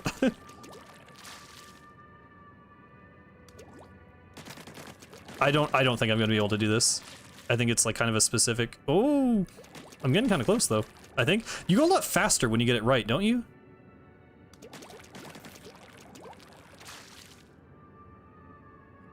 Okay, that's annoying. I feel like when I tried this before, it would either just fail or I would get it. It wouldn't do this weird like halfway thing. How long is the stream? I don't know. Normally I would have ended at 3 hours, but now we're going on a whole side adventure, so... Probably until I beat Alternate at this point.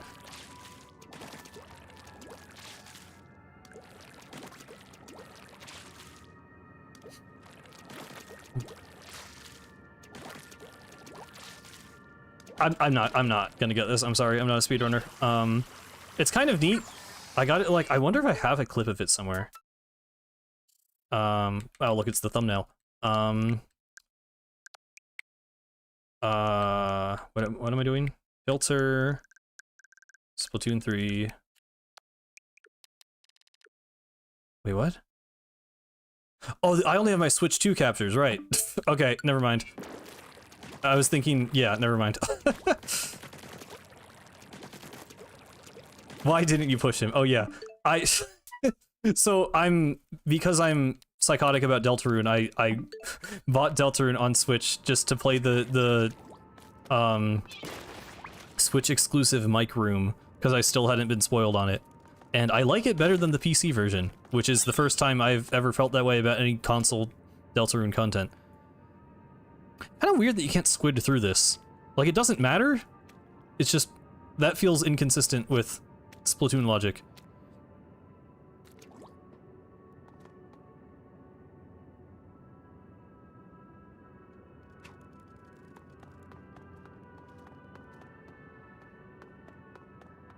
Okay, we're officially corn plating at this point, but I did not know you could go in here.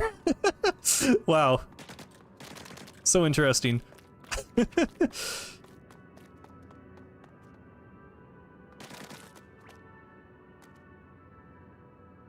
You good, little buddy?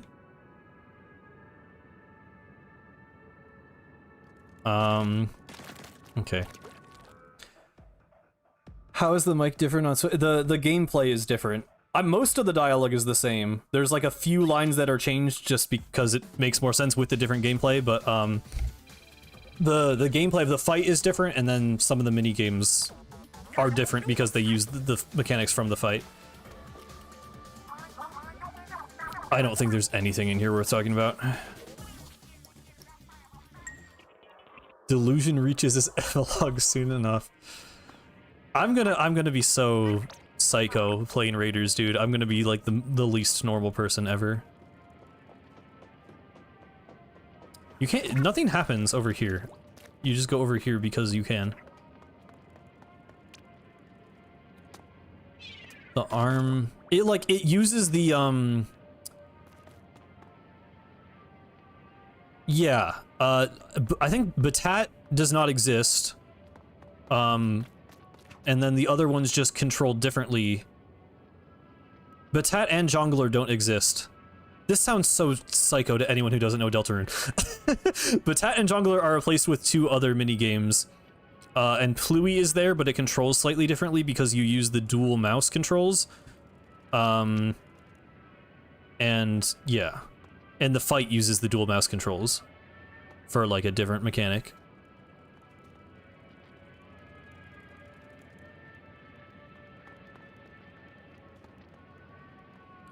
If Raiders is bad, do you think you'll go insane? I might become the Joker live on stream.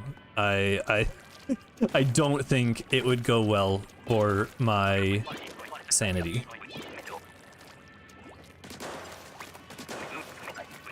Also, I don't remember, I probably didn't talk about this on stream, but I always thought it was annoying that the weird mic people on Twitter called the mics by the name of their minigame instead of like, it's supposed to be Small Mike, Cowboy Mike, and Cat Mike, okay? Get it right. And Toby Fox made fun of you in the newsletter if you called them by the minigames, so I am vindicated, you are wrong. And none of this matters. Raiders is switched to exclusive, yes. Oh, there's a much more obvious shot of the pink ink. I can't believe I never noticed that before. I've like used this shot, like I've used footage of going like this in my Grizz video, in my Splatoon 3 story video, and I didn't notice the pink splotch.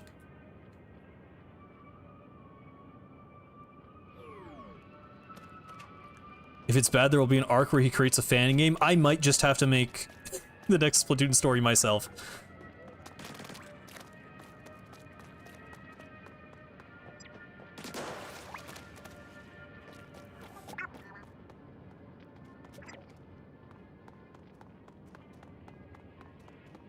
This texture looks like ass, by the way. What is going on here? Sorry, but like, why does this look so bad? Hello? Like, okay, yeah, you got models loaded in. I feel like you could probably use like even lower... Like if this were me optimizing this game, get rid of like the tiny islands that no one even notices, get rid of a bunch of the smaller models that no one's gonna be able to see from here, make the floor look better. Am I insane? Like, would that not be the better option? Like, this is really nitpicking the game to hell, but like, come on. Come on, guys. Come on, guys. All I'm saying is Splatoon 2 did not have this problem. You did not have textures that looked like 128p noise map, okay? That's all I'm saying.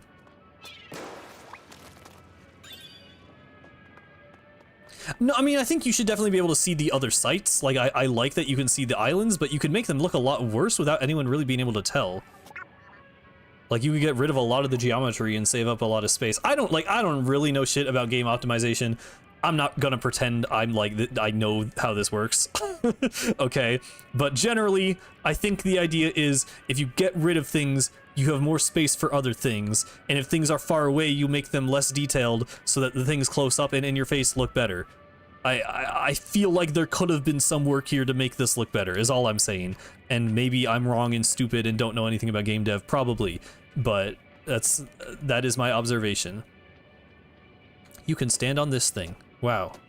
Can you stand here? Oh. Oh, you can, oh. Can you, oh! Yeah, I'm losing my mind.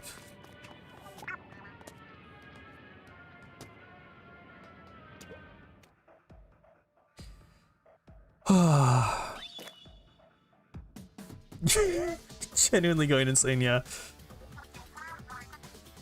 Oh, there was good concept art for this part. I think I showed that off on the stream already. What the fuck? Sorry, I never turned around here. It's all corn plate. It's all corn plate. Oh, you can ink. You can ink. Wow. Wow. Wait, can I curling bomb over there? How far does it go? It falls to the floor. The collision ends. We're discovering new things today, guys. we're discovering new things. We don't need Splatoon Raiders news. There's always something new to discover in Splatoon. Would you look at that? Alright, see you, rules. Thanks for bearing with me as long as you did. I do like the weird terrarium things. They looked better in the concept art, but what doesn't look better in the concept art? I don't get why this place is like brown and like foggy. I don't really understand why it's like that. But sure, man. Why did I already know this? I'm impressed. I am honestly impressed that you are on the level this far. Wait, could you like stop that? Hang on. New strat unlocked, guys.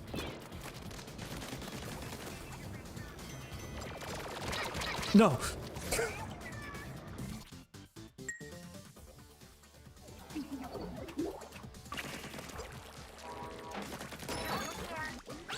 I do know you can throw a bomb through the platform that Captain Cuttlefish stands on in the Splatoon 1 boss fight, but I think more people would know that, because it's really obvious if you replay it. I mean, I say really obvious, I don't know how, it's obvious to people like me. Okay, but like, wouldn't that, I'm not insane, right? That would work? I mean, don't answer the first part. Ah!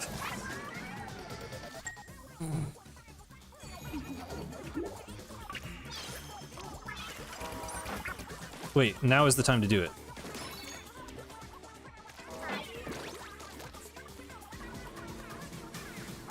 Not really, it's not any... Okay, it's moving back, it's moving forward is the thing, so you can't really... You can't get the momentum to do it. Yeah, it might be possible. This level sucks so bad. I think this was like a C tier, I think. I can't believe they put this at the end of the game, dude. This is like one of the worst Splatoon levels they've actually ever made. I literally don't care. It sucks so bad. It's so boring.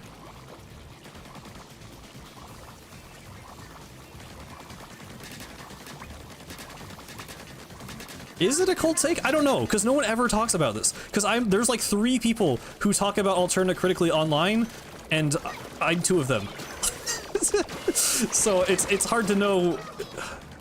It's hard to know what people think about anything. Yeah, I don't know why the terrarium things are there, but they're kind of neat. Why is Deep Cut, like, they don't do anything, dude. They don't do anything. Why are they here? Wow, what good enemy placement, bro. Yeah, put a slowly opening door in front of a long-range enemy. That's great design, bro. Well, yep. Oh, okay, these aren't the grate. I was gonna complain about them being on a grate. I mean, you still, like, what are they gonna do? What are they literally going to do before you obliterate them? This is the one that's on a grate. This one literally can't do anything. It's on a grate. What do you mean, man? What do you mean level design? That's not, you open now? You open now. I'm sorry. It's just like, it looks cool. It's cool visually. This level is very cool visually. The gameplay is like, what are you talking about? Who made this level, bro? This level is so bad. Like, the enemies, like, just don't exist. They just, there's nothing they can do.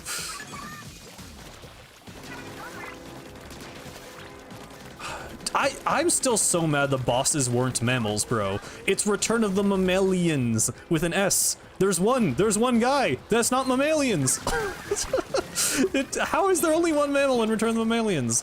The Octarians do not count. These Octolings, by the way, what do you mean? What do you mean they super jump in front of you? How do you let these guys survive? You have to be 5 years old to let those guys live. It doesn't make sense. Why is the level so bad?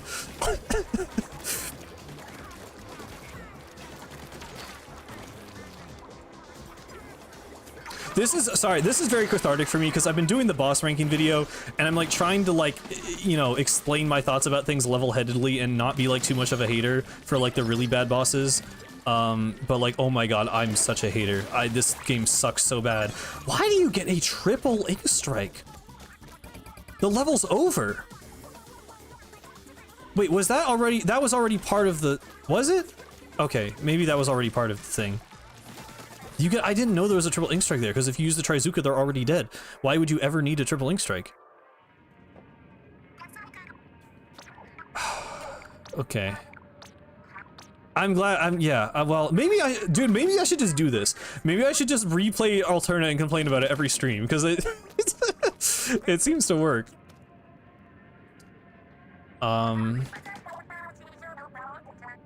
Sorry, I'm just like observing. Oh yeah, this is like Deep Cut's only character trait ever, by the way, and I didn't read it, I don't care. I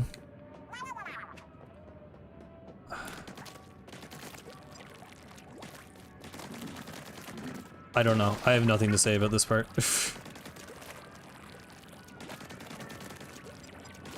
Okay, actually, I do. But what if I do? Why are there power eggs? Like, why are there power eggs? So he needed golden eggs. Can you can't read the logs here. He used golden eggs to make the fuzzy ooze. I guess power eggs to power the rocket? Like, I guess that's fine. It's just weird that that wasn't, like, talked about. I don't want to be compared to CinemaSins, bro, okay? Because CinemaSins is entirely, like, corn-platey, nitpicky. Like, that's not, like, analysis. Not that this is, like, high, you know, profile analysis, but CinemaSins sucks. I don't like that guy. I mean, yes, it's power eggs for the rocket. I understand. It's just weird that the golden eggs are mentioned explicitly, and then the power eggs only appear there and then nowhere else. I think you can just walk here and don't need the ink rail. This also kind of looks like shit. Like, I don't know why the textures are like that. This is kind of, I don't know why this is really amusing to me. This looks so bad, actually. Like, if you look at the character model and the Inkra model compared to the pipe, like, it looks like edited in. This looks like a modded in map. That is rough. I mean, you're supposed to go through it quickly, but like, still, I don't know, man. You can actually, the Inkra extends that far. I think the loading zone is like, yeah, it's right there. I didn't know it extended that far. Yeah, the lighting, dude. The lighting drives me insane. They just put this sign at the start of like every one of them. This level also sucks. This level's not good, dude. This is literally like the meme someone made. Hang on. Someone made. Speaking of animations, I don't like smeared canvas, but I'll admit that's, you know, that's entirely subjective. Okay, I'll keep this open so we have the music while I find this.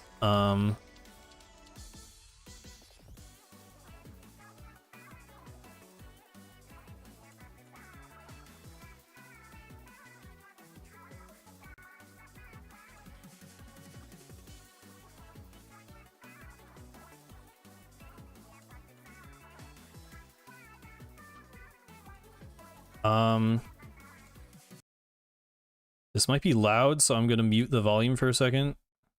Can I just drag a video file?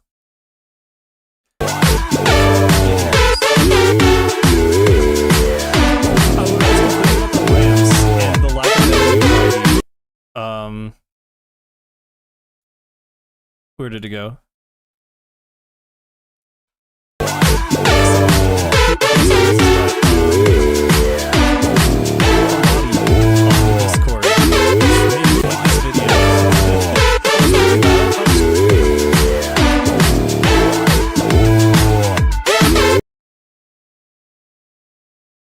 Sorry it's so loud. It opened its own thing. Why did it open its own thing? I'm sorry. I thought, okay. I still don't know how OBS works, bro. I still don't know how OBS works. Sorry for jump scaring everyone. I'm sorry about that. I'm sorry about that. Anyway, that's all the video. It's just me complaining about alternative ramps and lack of enemy variety. So the joke is that that's all that is, and that's dead ass what this level is, bro. That is what this level is. It is literally just ramps and Octotroopers, and it drives me insane. Sorry, making your ears bleed may have made my point a bit mute there. Sorry about that, but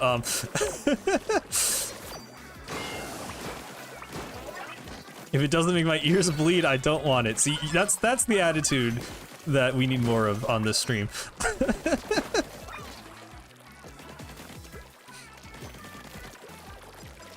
Why is OBS like that, by the way? Why does it open a new source at max volume when you drop a video file in? I thought it would have no audio. I muted like the desktop audio source just in case, and then it just decided I'm gonna make my own source. Whatever. Yeah, the platforming part is like the only redeemable thing. And it's also the only redeemable thing about Fuzzy Ooze, by the way. Because it's the only time it's like actually used as a mechanic and not just a door. I mean, this is like, that's like something, I guess. Oh, he died? Never mind, it's not something, that's nothing, that's so easy. This is literally holding forward. Literally holding forward. Cool gameplay. I mean, okay, Splatoon 1 has ink rails like this, so I guess I can't be too critical. It goes on for a long time. It's kind of a long ink rail. You fight more Octotroopers. Wow. Wow, wow, wow. Here's gameplay. We found the gameplay, guys. We're halfway through the level and we found the gameplay. Alright, nice gameplay. Okay, I mean, okay, we're still in gameplay. We're still in gameplay mode. We got the ooze. We got the ooze. This is like the one, like, literally single creative jump that Splatoon 3 has in all of its platforming. Good job, guys. Nice job. I mean, this is like holding forward with extra steps, at least. At least there are extra steps, I guess. You know, it's a little bit of something. It's a little bit of, you know. Here's the like really important thing to the lore. If you look to your left, you will see the Great Zapfish, the thing that mattered the most to the plot of the first two games, and the characters don't acknowledge it until we are like 5 feet from the exit of the level. Oh, very, very cool. Yes, Callie, that is in fact the Great Zapfish. Thank you. I actually am already on the launchpad and not reading your dialogue. Wow. Wow, 99% of Splatoon players not even seeing the dialogue or the Great Zapfish. Wow. Not that it matters. Not that it had any reason to be in the story at all. And the energy core. I'm not. Do I need that? I'm pretty sure I probably ranted about the energy cores last time. About how in Octo Expansion there's an entire level dedicated to unlocking a facility containing a single energy core, and then now there's just like 30 of them just like here, just chilling, not even like touching the rocket, by the way. Oh, stream is lagging.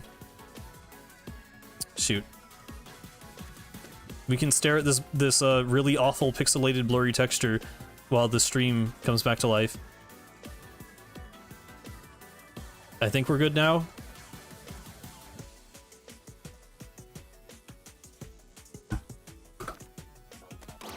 I'm scared of doing this in a video. I can do this in a stream because you guys coming here already know how insane I am. I feel like the video would... I mean, I think it'd be funny for me and for people who have similar opinions to me, but I also feel like people would think I'm like too much of a hater. I don't know.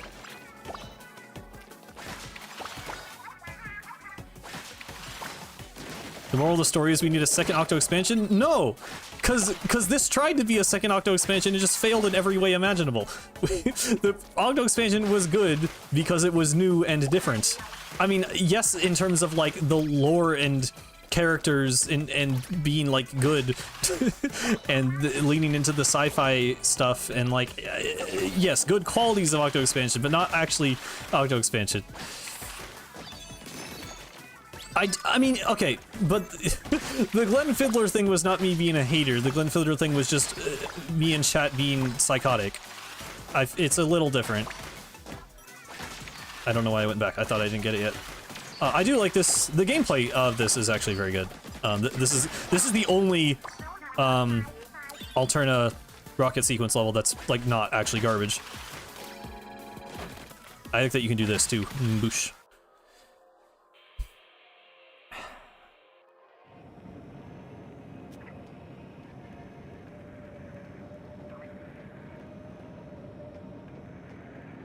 Yeah, I'll get a proper successor.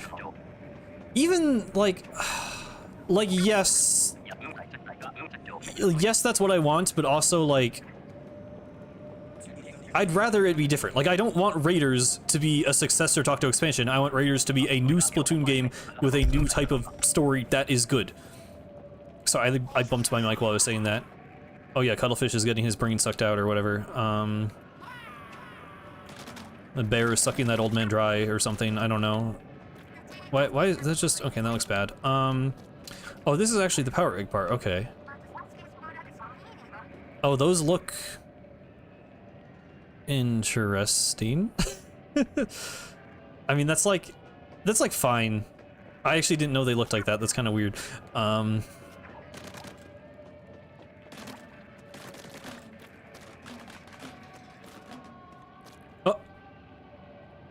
Okay.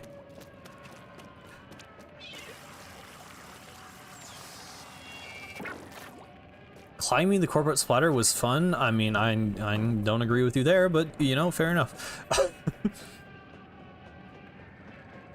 I think it's fine. That's what I said in the video. It's fine.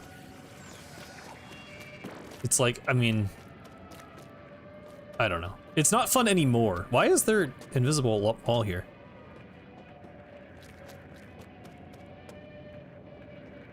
I think one of my hobbies is checking janky collision on parts of games you aren't supposed to care about. Oh, you can't kill yourself.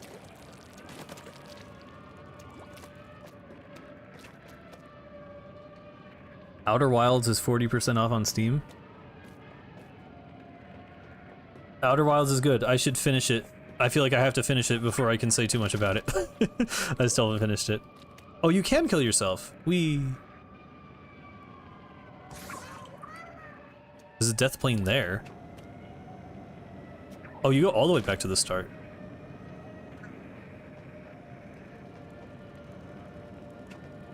I always found it weird that you go in the rocket and come out of the rocket and then go into space to chase the rocket. Like, you'd kind of think we would just, like, be in the rocket.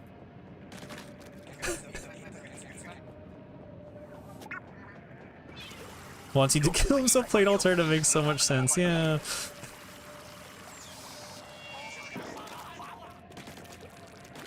Splatoon's core mechanics, inking the ground, swimming, squid surge, and roller are so ingeniously interconnected that even a planet will still be fun. But then you're not doing anything with squid roller, squid surge. And then you're not... I feel like... I think climbing walls and slopes is, like, central. For me, flat plane genuinely is not a Splatoon level. Even climbing the corporate splatter does have walls you ink. There's nothing interesting about them, but they are there. I get what you're saying, Train Boy. I mean, I realize I just have, like, you know, specific... I don't want to just say I have, like, a higher standard, because that sounds snooty, but, like, I have specific things that I'm looking for in a Splatoon campaign that other people don't necessarily need. But, yeah. I don't want to watch the cutscene, guys. The cutscene's gonna hurt me. It's gonna like cause me like physical pain. I think I'm gonna skip the cutscene if that's okay with everyone. Because I've already complained about the story. Now I'm kind of just looking at everything else. Bro really just like sits there looking stupid most of the time.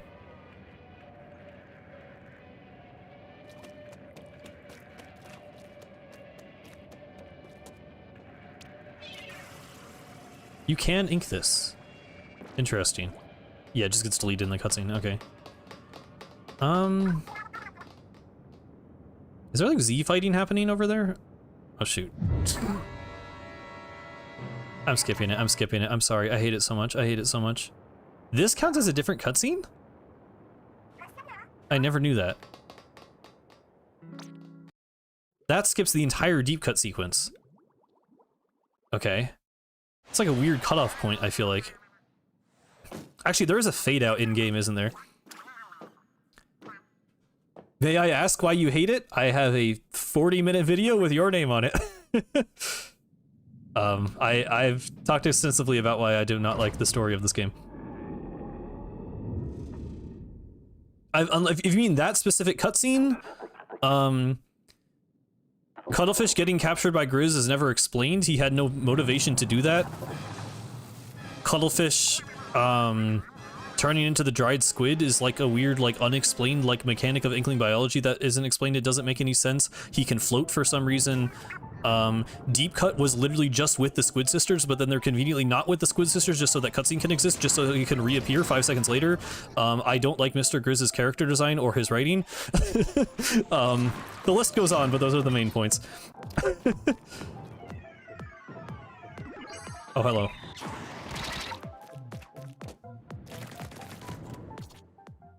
He wanted to take... He says he needs Cuttlefish's essence. We don't know why he needs it. We don't know what essence is. We don't know how he gets the essence. We don't know what results from him getting the essence. It just doesn't make any sense and is never explained.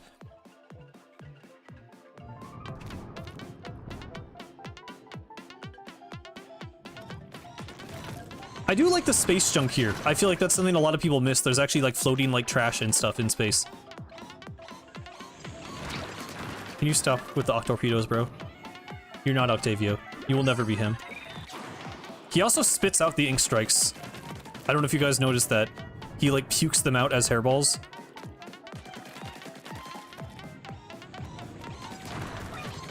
I wanna see the animation of him doing it. Actually, I'm gonna record this so I can talk about it in the boss ranking video. The rocket just like ends, by the way. Like, this doesn't feel right. It just like gets cut off. Like, I don't think... Is that how that works?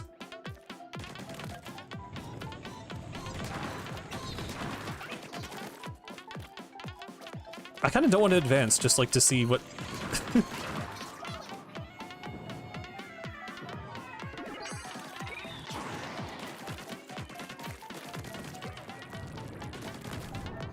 He doesn't start rotating it till phase 2, right?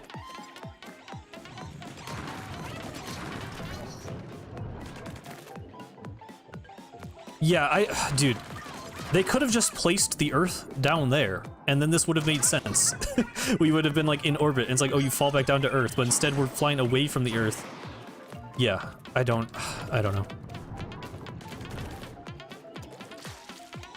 Yeah, After Alterna is like one of like 5 good levels in this game. I forget how many. I put it like a decent amount in A tier, I think. Not like, I mean, not a lot, but I put some of them in A tier. Does he start rolling it now or not till after this part? Yeah, I was saying this on another stream, I think. I want Raiders to have like an actual post game. Like, I don't just want like one level or one boss. Like, I hope it has like a whole post game. I don't know if that's asking for too much, but like, it feels like that would be the opportunity to actually do something like that.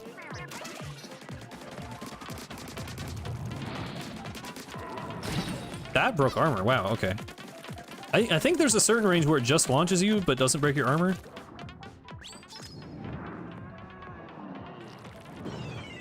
I don't know if I knew he made a sound while doing that. Why is his size so variable, by the way? Like, he's a different size here than he was in the cutscene. Yeah, it just bumps you back. And then he's a different size in the second phase. I mean, I know it's because he's, like, made of liquid or whatever, but, like... Whatever. Yeah, it's Switch 2 exclusive, and it's a standalone game that will probably be $70. I really think we can have higher expectations without it being too hopeful. Yeah, definitely skip this. Those cutscenes, by the way, the like pacing of this fight kind of drives me insane. I hate how long those cutscenes take. Thankfully on a replay it doesn't matter, I guess, but like, yeah.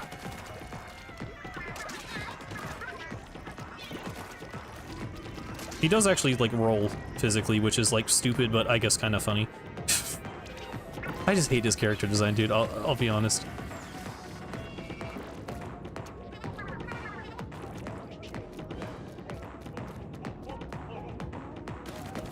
Oh, I was just reading chat and like not paying attention. Oh, we're lagging again.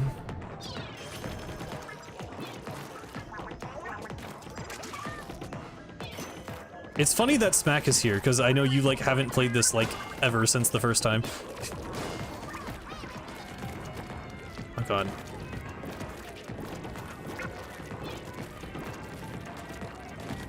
Single player guy, but yeah. Try refreshing the stream, by the way. This is probably going to reach you with a delay, but I think some people are delayed from the stream lagging. Try refreshing now if you haven't already. I think you're talking about the floating... I don't know what you're talking about. And Marina? So is the Zapfish and Octavio, and it makes even less sense for them? I'm not... Are you talking about the...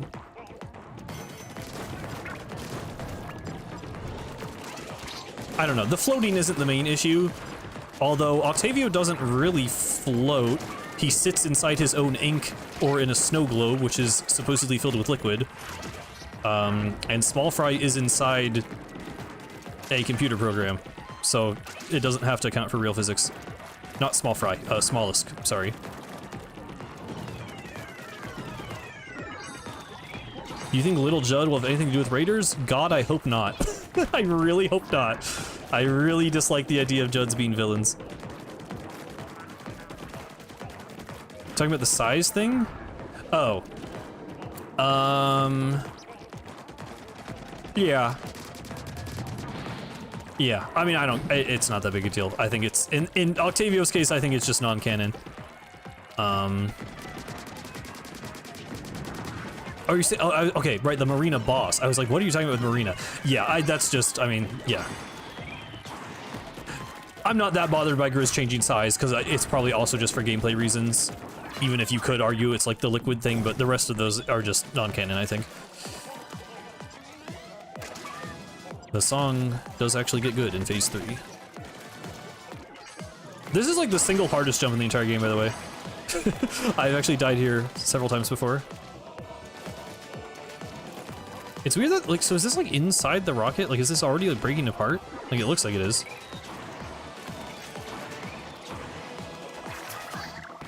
Forgot you had to do that there. I realize this is the entire plot of Return of the Aliens, but I didn't know Grizz can go in ink. Yeah. I don't know. I don't know how to feel about that.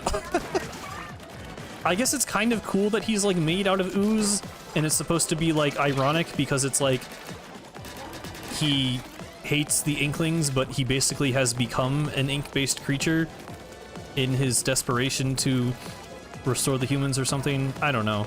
That one person on YouTube liked it, whose video I mentioned in the Return of the Mammalians video.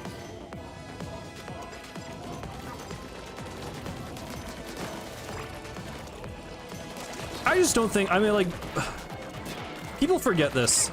Bottom line, like, I don't think Grizz's identity should have been revealed in this game. Like, Grizz could have been done well, and it would still be disappointing that he was done well in Splatoon 3. Grizz should have been, like, a Splatoon 4 or 5 reveal. Like, this being the culmination of the Happy Little Workers motif, like, it's just too soon, man. I don't know.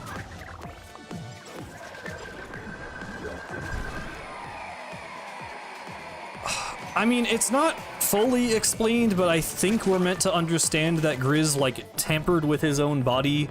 Well, like, he made the fuzzy ooze by compounding the liquid crystals with its own fur. And he clearly, like, has control over the fuzzy ooze / ink. I mean, we don't even know, like, is this the same substance? Is fuzzy ink and fuzzy ooze the same thing? I don't know. I mean, this just damages you. It doesn't turn you into a mammal, so I guess it's not exactly the same. But, like, is this ink with Grizz fur in it, or is this ink with liquid crystals in it, but no Grizz fur? I don't know. I don't know. It's not explained.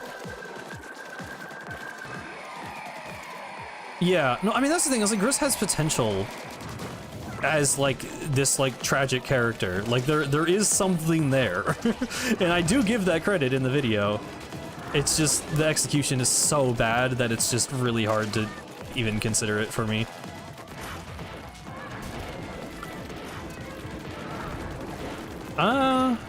I like to think my deer is made by a human. Just, I mean, that might just because I have some anti-Grizz bias, and I would rather things that are, otherwise ambiguous not being related to him, but yeah, I don't know. I would rather it not have to do with Grizz, but it could. That is certainly one interpretation.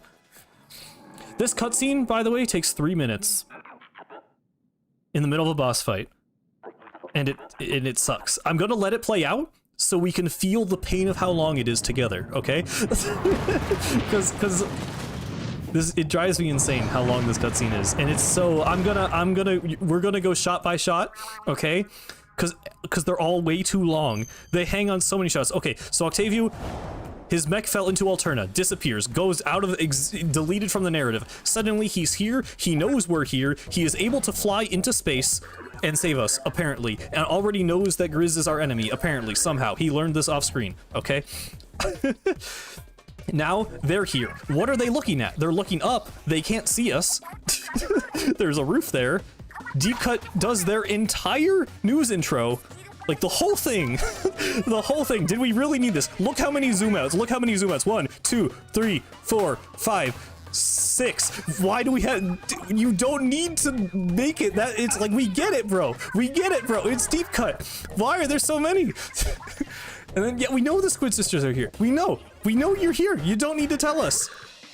They say that Heavenly Melody. I'll give them that. Good line. Good callback. We like that part. This part, okay. They're aura farming a bit. That's fine. They're allowed to do that. This is the final boss. Okay, aura farm a bit. This is probably where the cutscene should have just started, but sure, we're doing this. Okay. Now we have the worst part of any Splatoon story ever, which is Huge Fry. Shiver's about to start talking about the 3 lights, which does not exist in Japanese. There is no. Okay, marine life energy. What the hell is marine life energy? We don't know. We never will know. Streams of light. 3 lights united. What does that mean? That's not what happened. That's not what's happening here. There aren't even 3 lights. What are you talking about? There's like, it's just, what are you talking about? Why is he Huge Fry? Why can he do that? I just don't. And then Grizz is giant for some reason, has glowing red eyes. I don't know. Okay, we're hanging on the, okay, we got another shot. We're just hanging on it. The text box isn't even there. We're just hanging on the shot. We're just hanging on the shot. We're just not moving on. We have another line of dialogue. We know what he's doing, Marie. We can see that. Thank you. We're hanging on this shot. We're zooming in on here. Return of Mammalians. Okay, fair enough. Title drop. Okay, title drop. Okay. Okay, dialogue. Thank you, Fry. Yeah, I see that. I see the Earth. Thank you. I see it. Can I play the game now? Oh, right. Sorry. We need a tutorial for the gameplay. Right. That also has to happen. Okay. So now, yes, it's Inkfact. Okay, sure. Call back to the game. Cool. Sure. Whatever. Except then, we still need a tutorial. I mean, okay, like, fair enough, you know, fair enough, I guess. Okay, but okay, now I can play the game again. Oh my god, I can play the game again. Also, we're over here? So hold on. The rocket was facing the opposite direction. We were at the end of it. We got blasted this way. I mean, Octavio can fly the mech. Fair enough. I guess he flew the mech. Okay, whatever.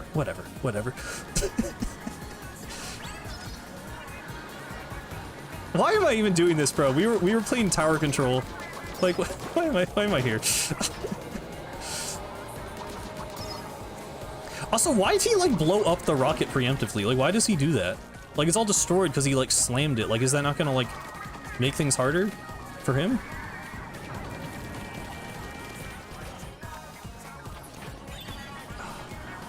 These look like burst stomps with bare ears. That's kind of a cute detail. I hate it, but it's you know, fair enough. It's like, that sucks, but like, credit where it's due. It doesn't. It's actually, it's kind of a cute detail, I guess. I guess if you want to be like that. I have noticed this icon before, but I forgot about it. I like that a lot, actually.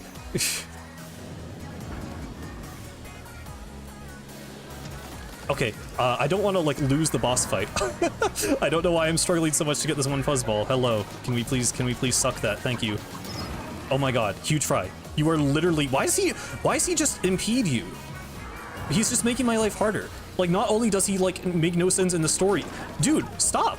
He's making it harder. I don't know if I really noticed that before. Does Huge Fry just make this part harder? I do like where Grizz tries to slam him. Oh, he successfully slammed him. If you do it fast enough, Huge Fry like wraps around his neck.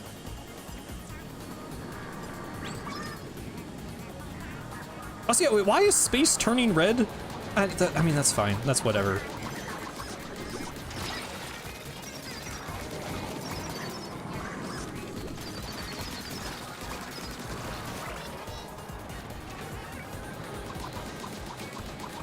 I mean, if I do lose this, we get to see the bad ending. We're probably not gonna lose this. I don't care enough to do it twice, so I'm gonna try to not lose it. It's now or never. Wow, she said the thing. Wow, wow, wow, wow, wow, wow, wow.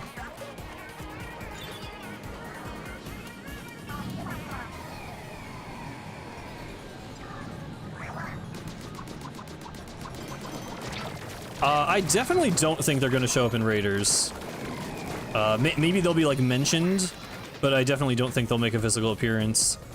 And I hope they like figure out a way to like, I don't know, because we can't do Splatoon 3 ever again. Like, we're never gonna have all the hub worlds from all the previous games and big grand festival with all of the idols ever. Like, I don't think that's happening again. So I think they may make appearances or still be mentioned, but maybe even appear in like a Final Fest thing again.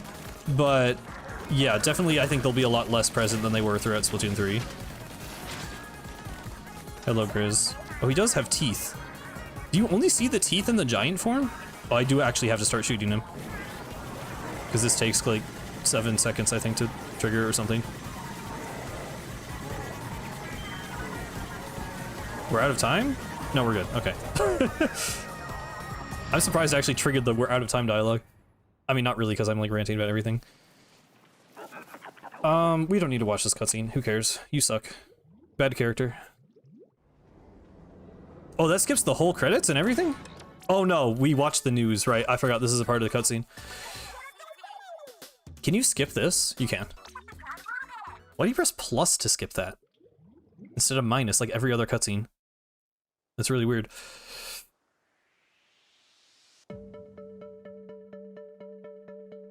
I don't know. I feel like I'm sitting here like I have to give a review of the game because I'm on the credits. Like, bro, we know. We know, bro. Well, okay, I don't really know why the stream turned into this. Some of you seem to enjoy it. I hope no one's really wanted to play Tower Control Wahoo World.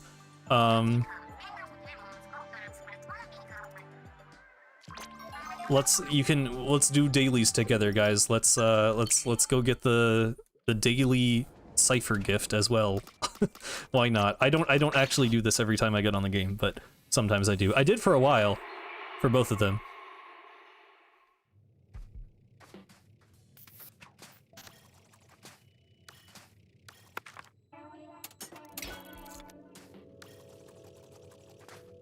Side order. Peace and quiet in the order sector, where I can look at my good lore, my good lore that I enjoy, my good characters that I enjoy. This is like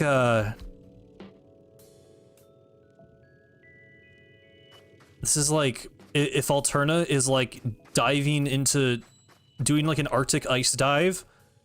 This is like huddling up on the couch with like a warm blanket, but it's not as good as Octo Expansion. So it's like your feet are still cold because like you left like you have like your socks on and they like got wet on the way home. I don't know what the hell I'm talking about. You didn't even know there was a daily side order gift? Yeah. It just gives you duplicates of the locker items, so it doesn't really matter. Side order playthrough incoming.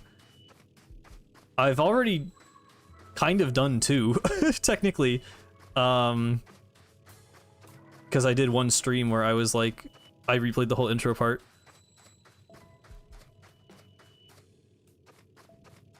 If they do chat room / dev diary drops again, I hope they're in the form of video recordings.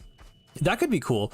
What I proposed in my Hopes for Raiders video is that it's just like real-time conversations with deep cut. Like that would serve as the lore drop, but it would just be like actually fully animated scenes of like deep cut and the mechanic talking. If the mechanic talks, or they would be there at least. Because I don't know, like, you know, it's easier to do lore when it's something like in the past where it's in the form of like text or images. And sometimes that is more interesting because you learn about the past. Like, you know, we got like the Oct letters, which are super interesting, and these do work better as like them, you know, remembering a past time. But like, I would just love more like present moment story, just actual like characters talking to each other and developing in real time. So yeah. Well, 8 definitely knows who the Squid Sisters are. I mean, the calamari incantation is the whole reason they went to the surface, and they have memcakes about them. So yes, 8 definitely knows who the Squid Sisters are. Deep Cut, like probably. I mean, they're famous. I don't think 8 like lives under a rock. I don't know if they care about Deep Cut, but they probably know of them.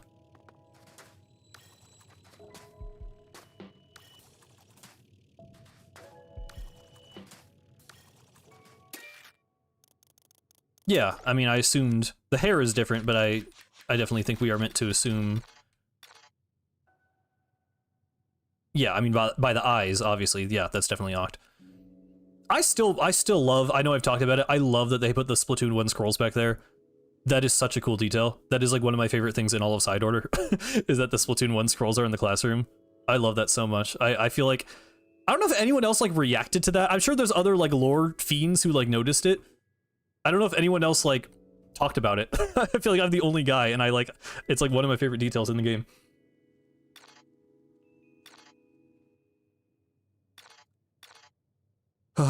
Okay, sorry. I'm actually just losing my mind. I'll probably end it here. Been going for 3 hours 45 minutes.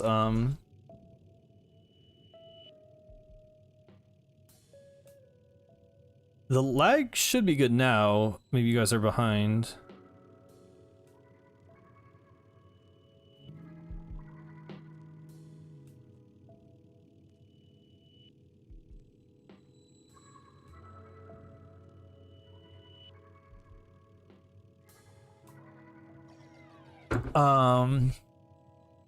Oh, you just said dailies. You're really behind.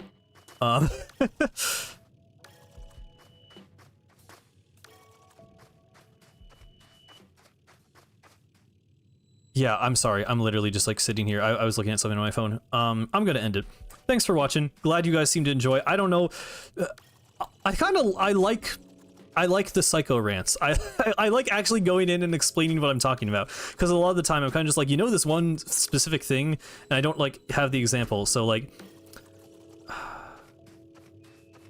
I don't know. I don't feel like I can just do like another replay of every single Splatoon campaign going insane about them. I feel like I need some kind of reason to go back in.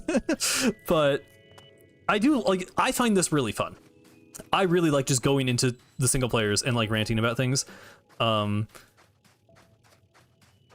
But I don't know, maybe I'll try to see if I can like prepare things like this in the future, so it's not just like a spur of the moment thing, because like I like doing this, but like I can't just replay them over and over and over until we get raiders. Like I feel like that would they would lose the appeal at that point, I would imagine. But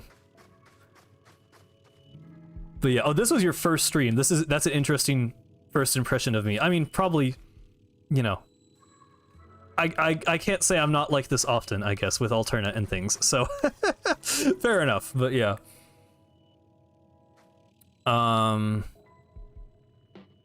yeah, I'm gonna actually end it. Thank you guys for watching. Still working on the video. Premiere Pro, like I said, my editing software has been giving me a lot of trouble lately. So it's, I don't know, I'm trying to troubleshoot that, I'm trying to figure it out. Video probably won't be out till like January at this point, hopefully January at least. I feel like I should be able to do it by then, and then we can move on to other lore videos, hopefully get some Raiders news. But yeah, until all of that stuff, thank you guys for watching. This has been Cosmic. Farewell.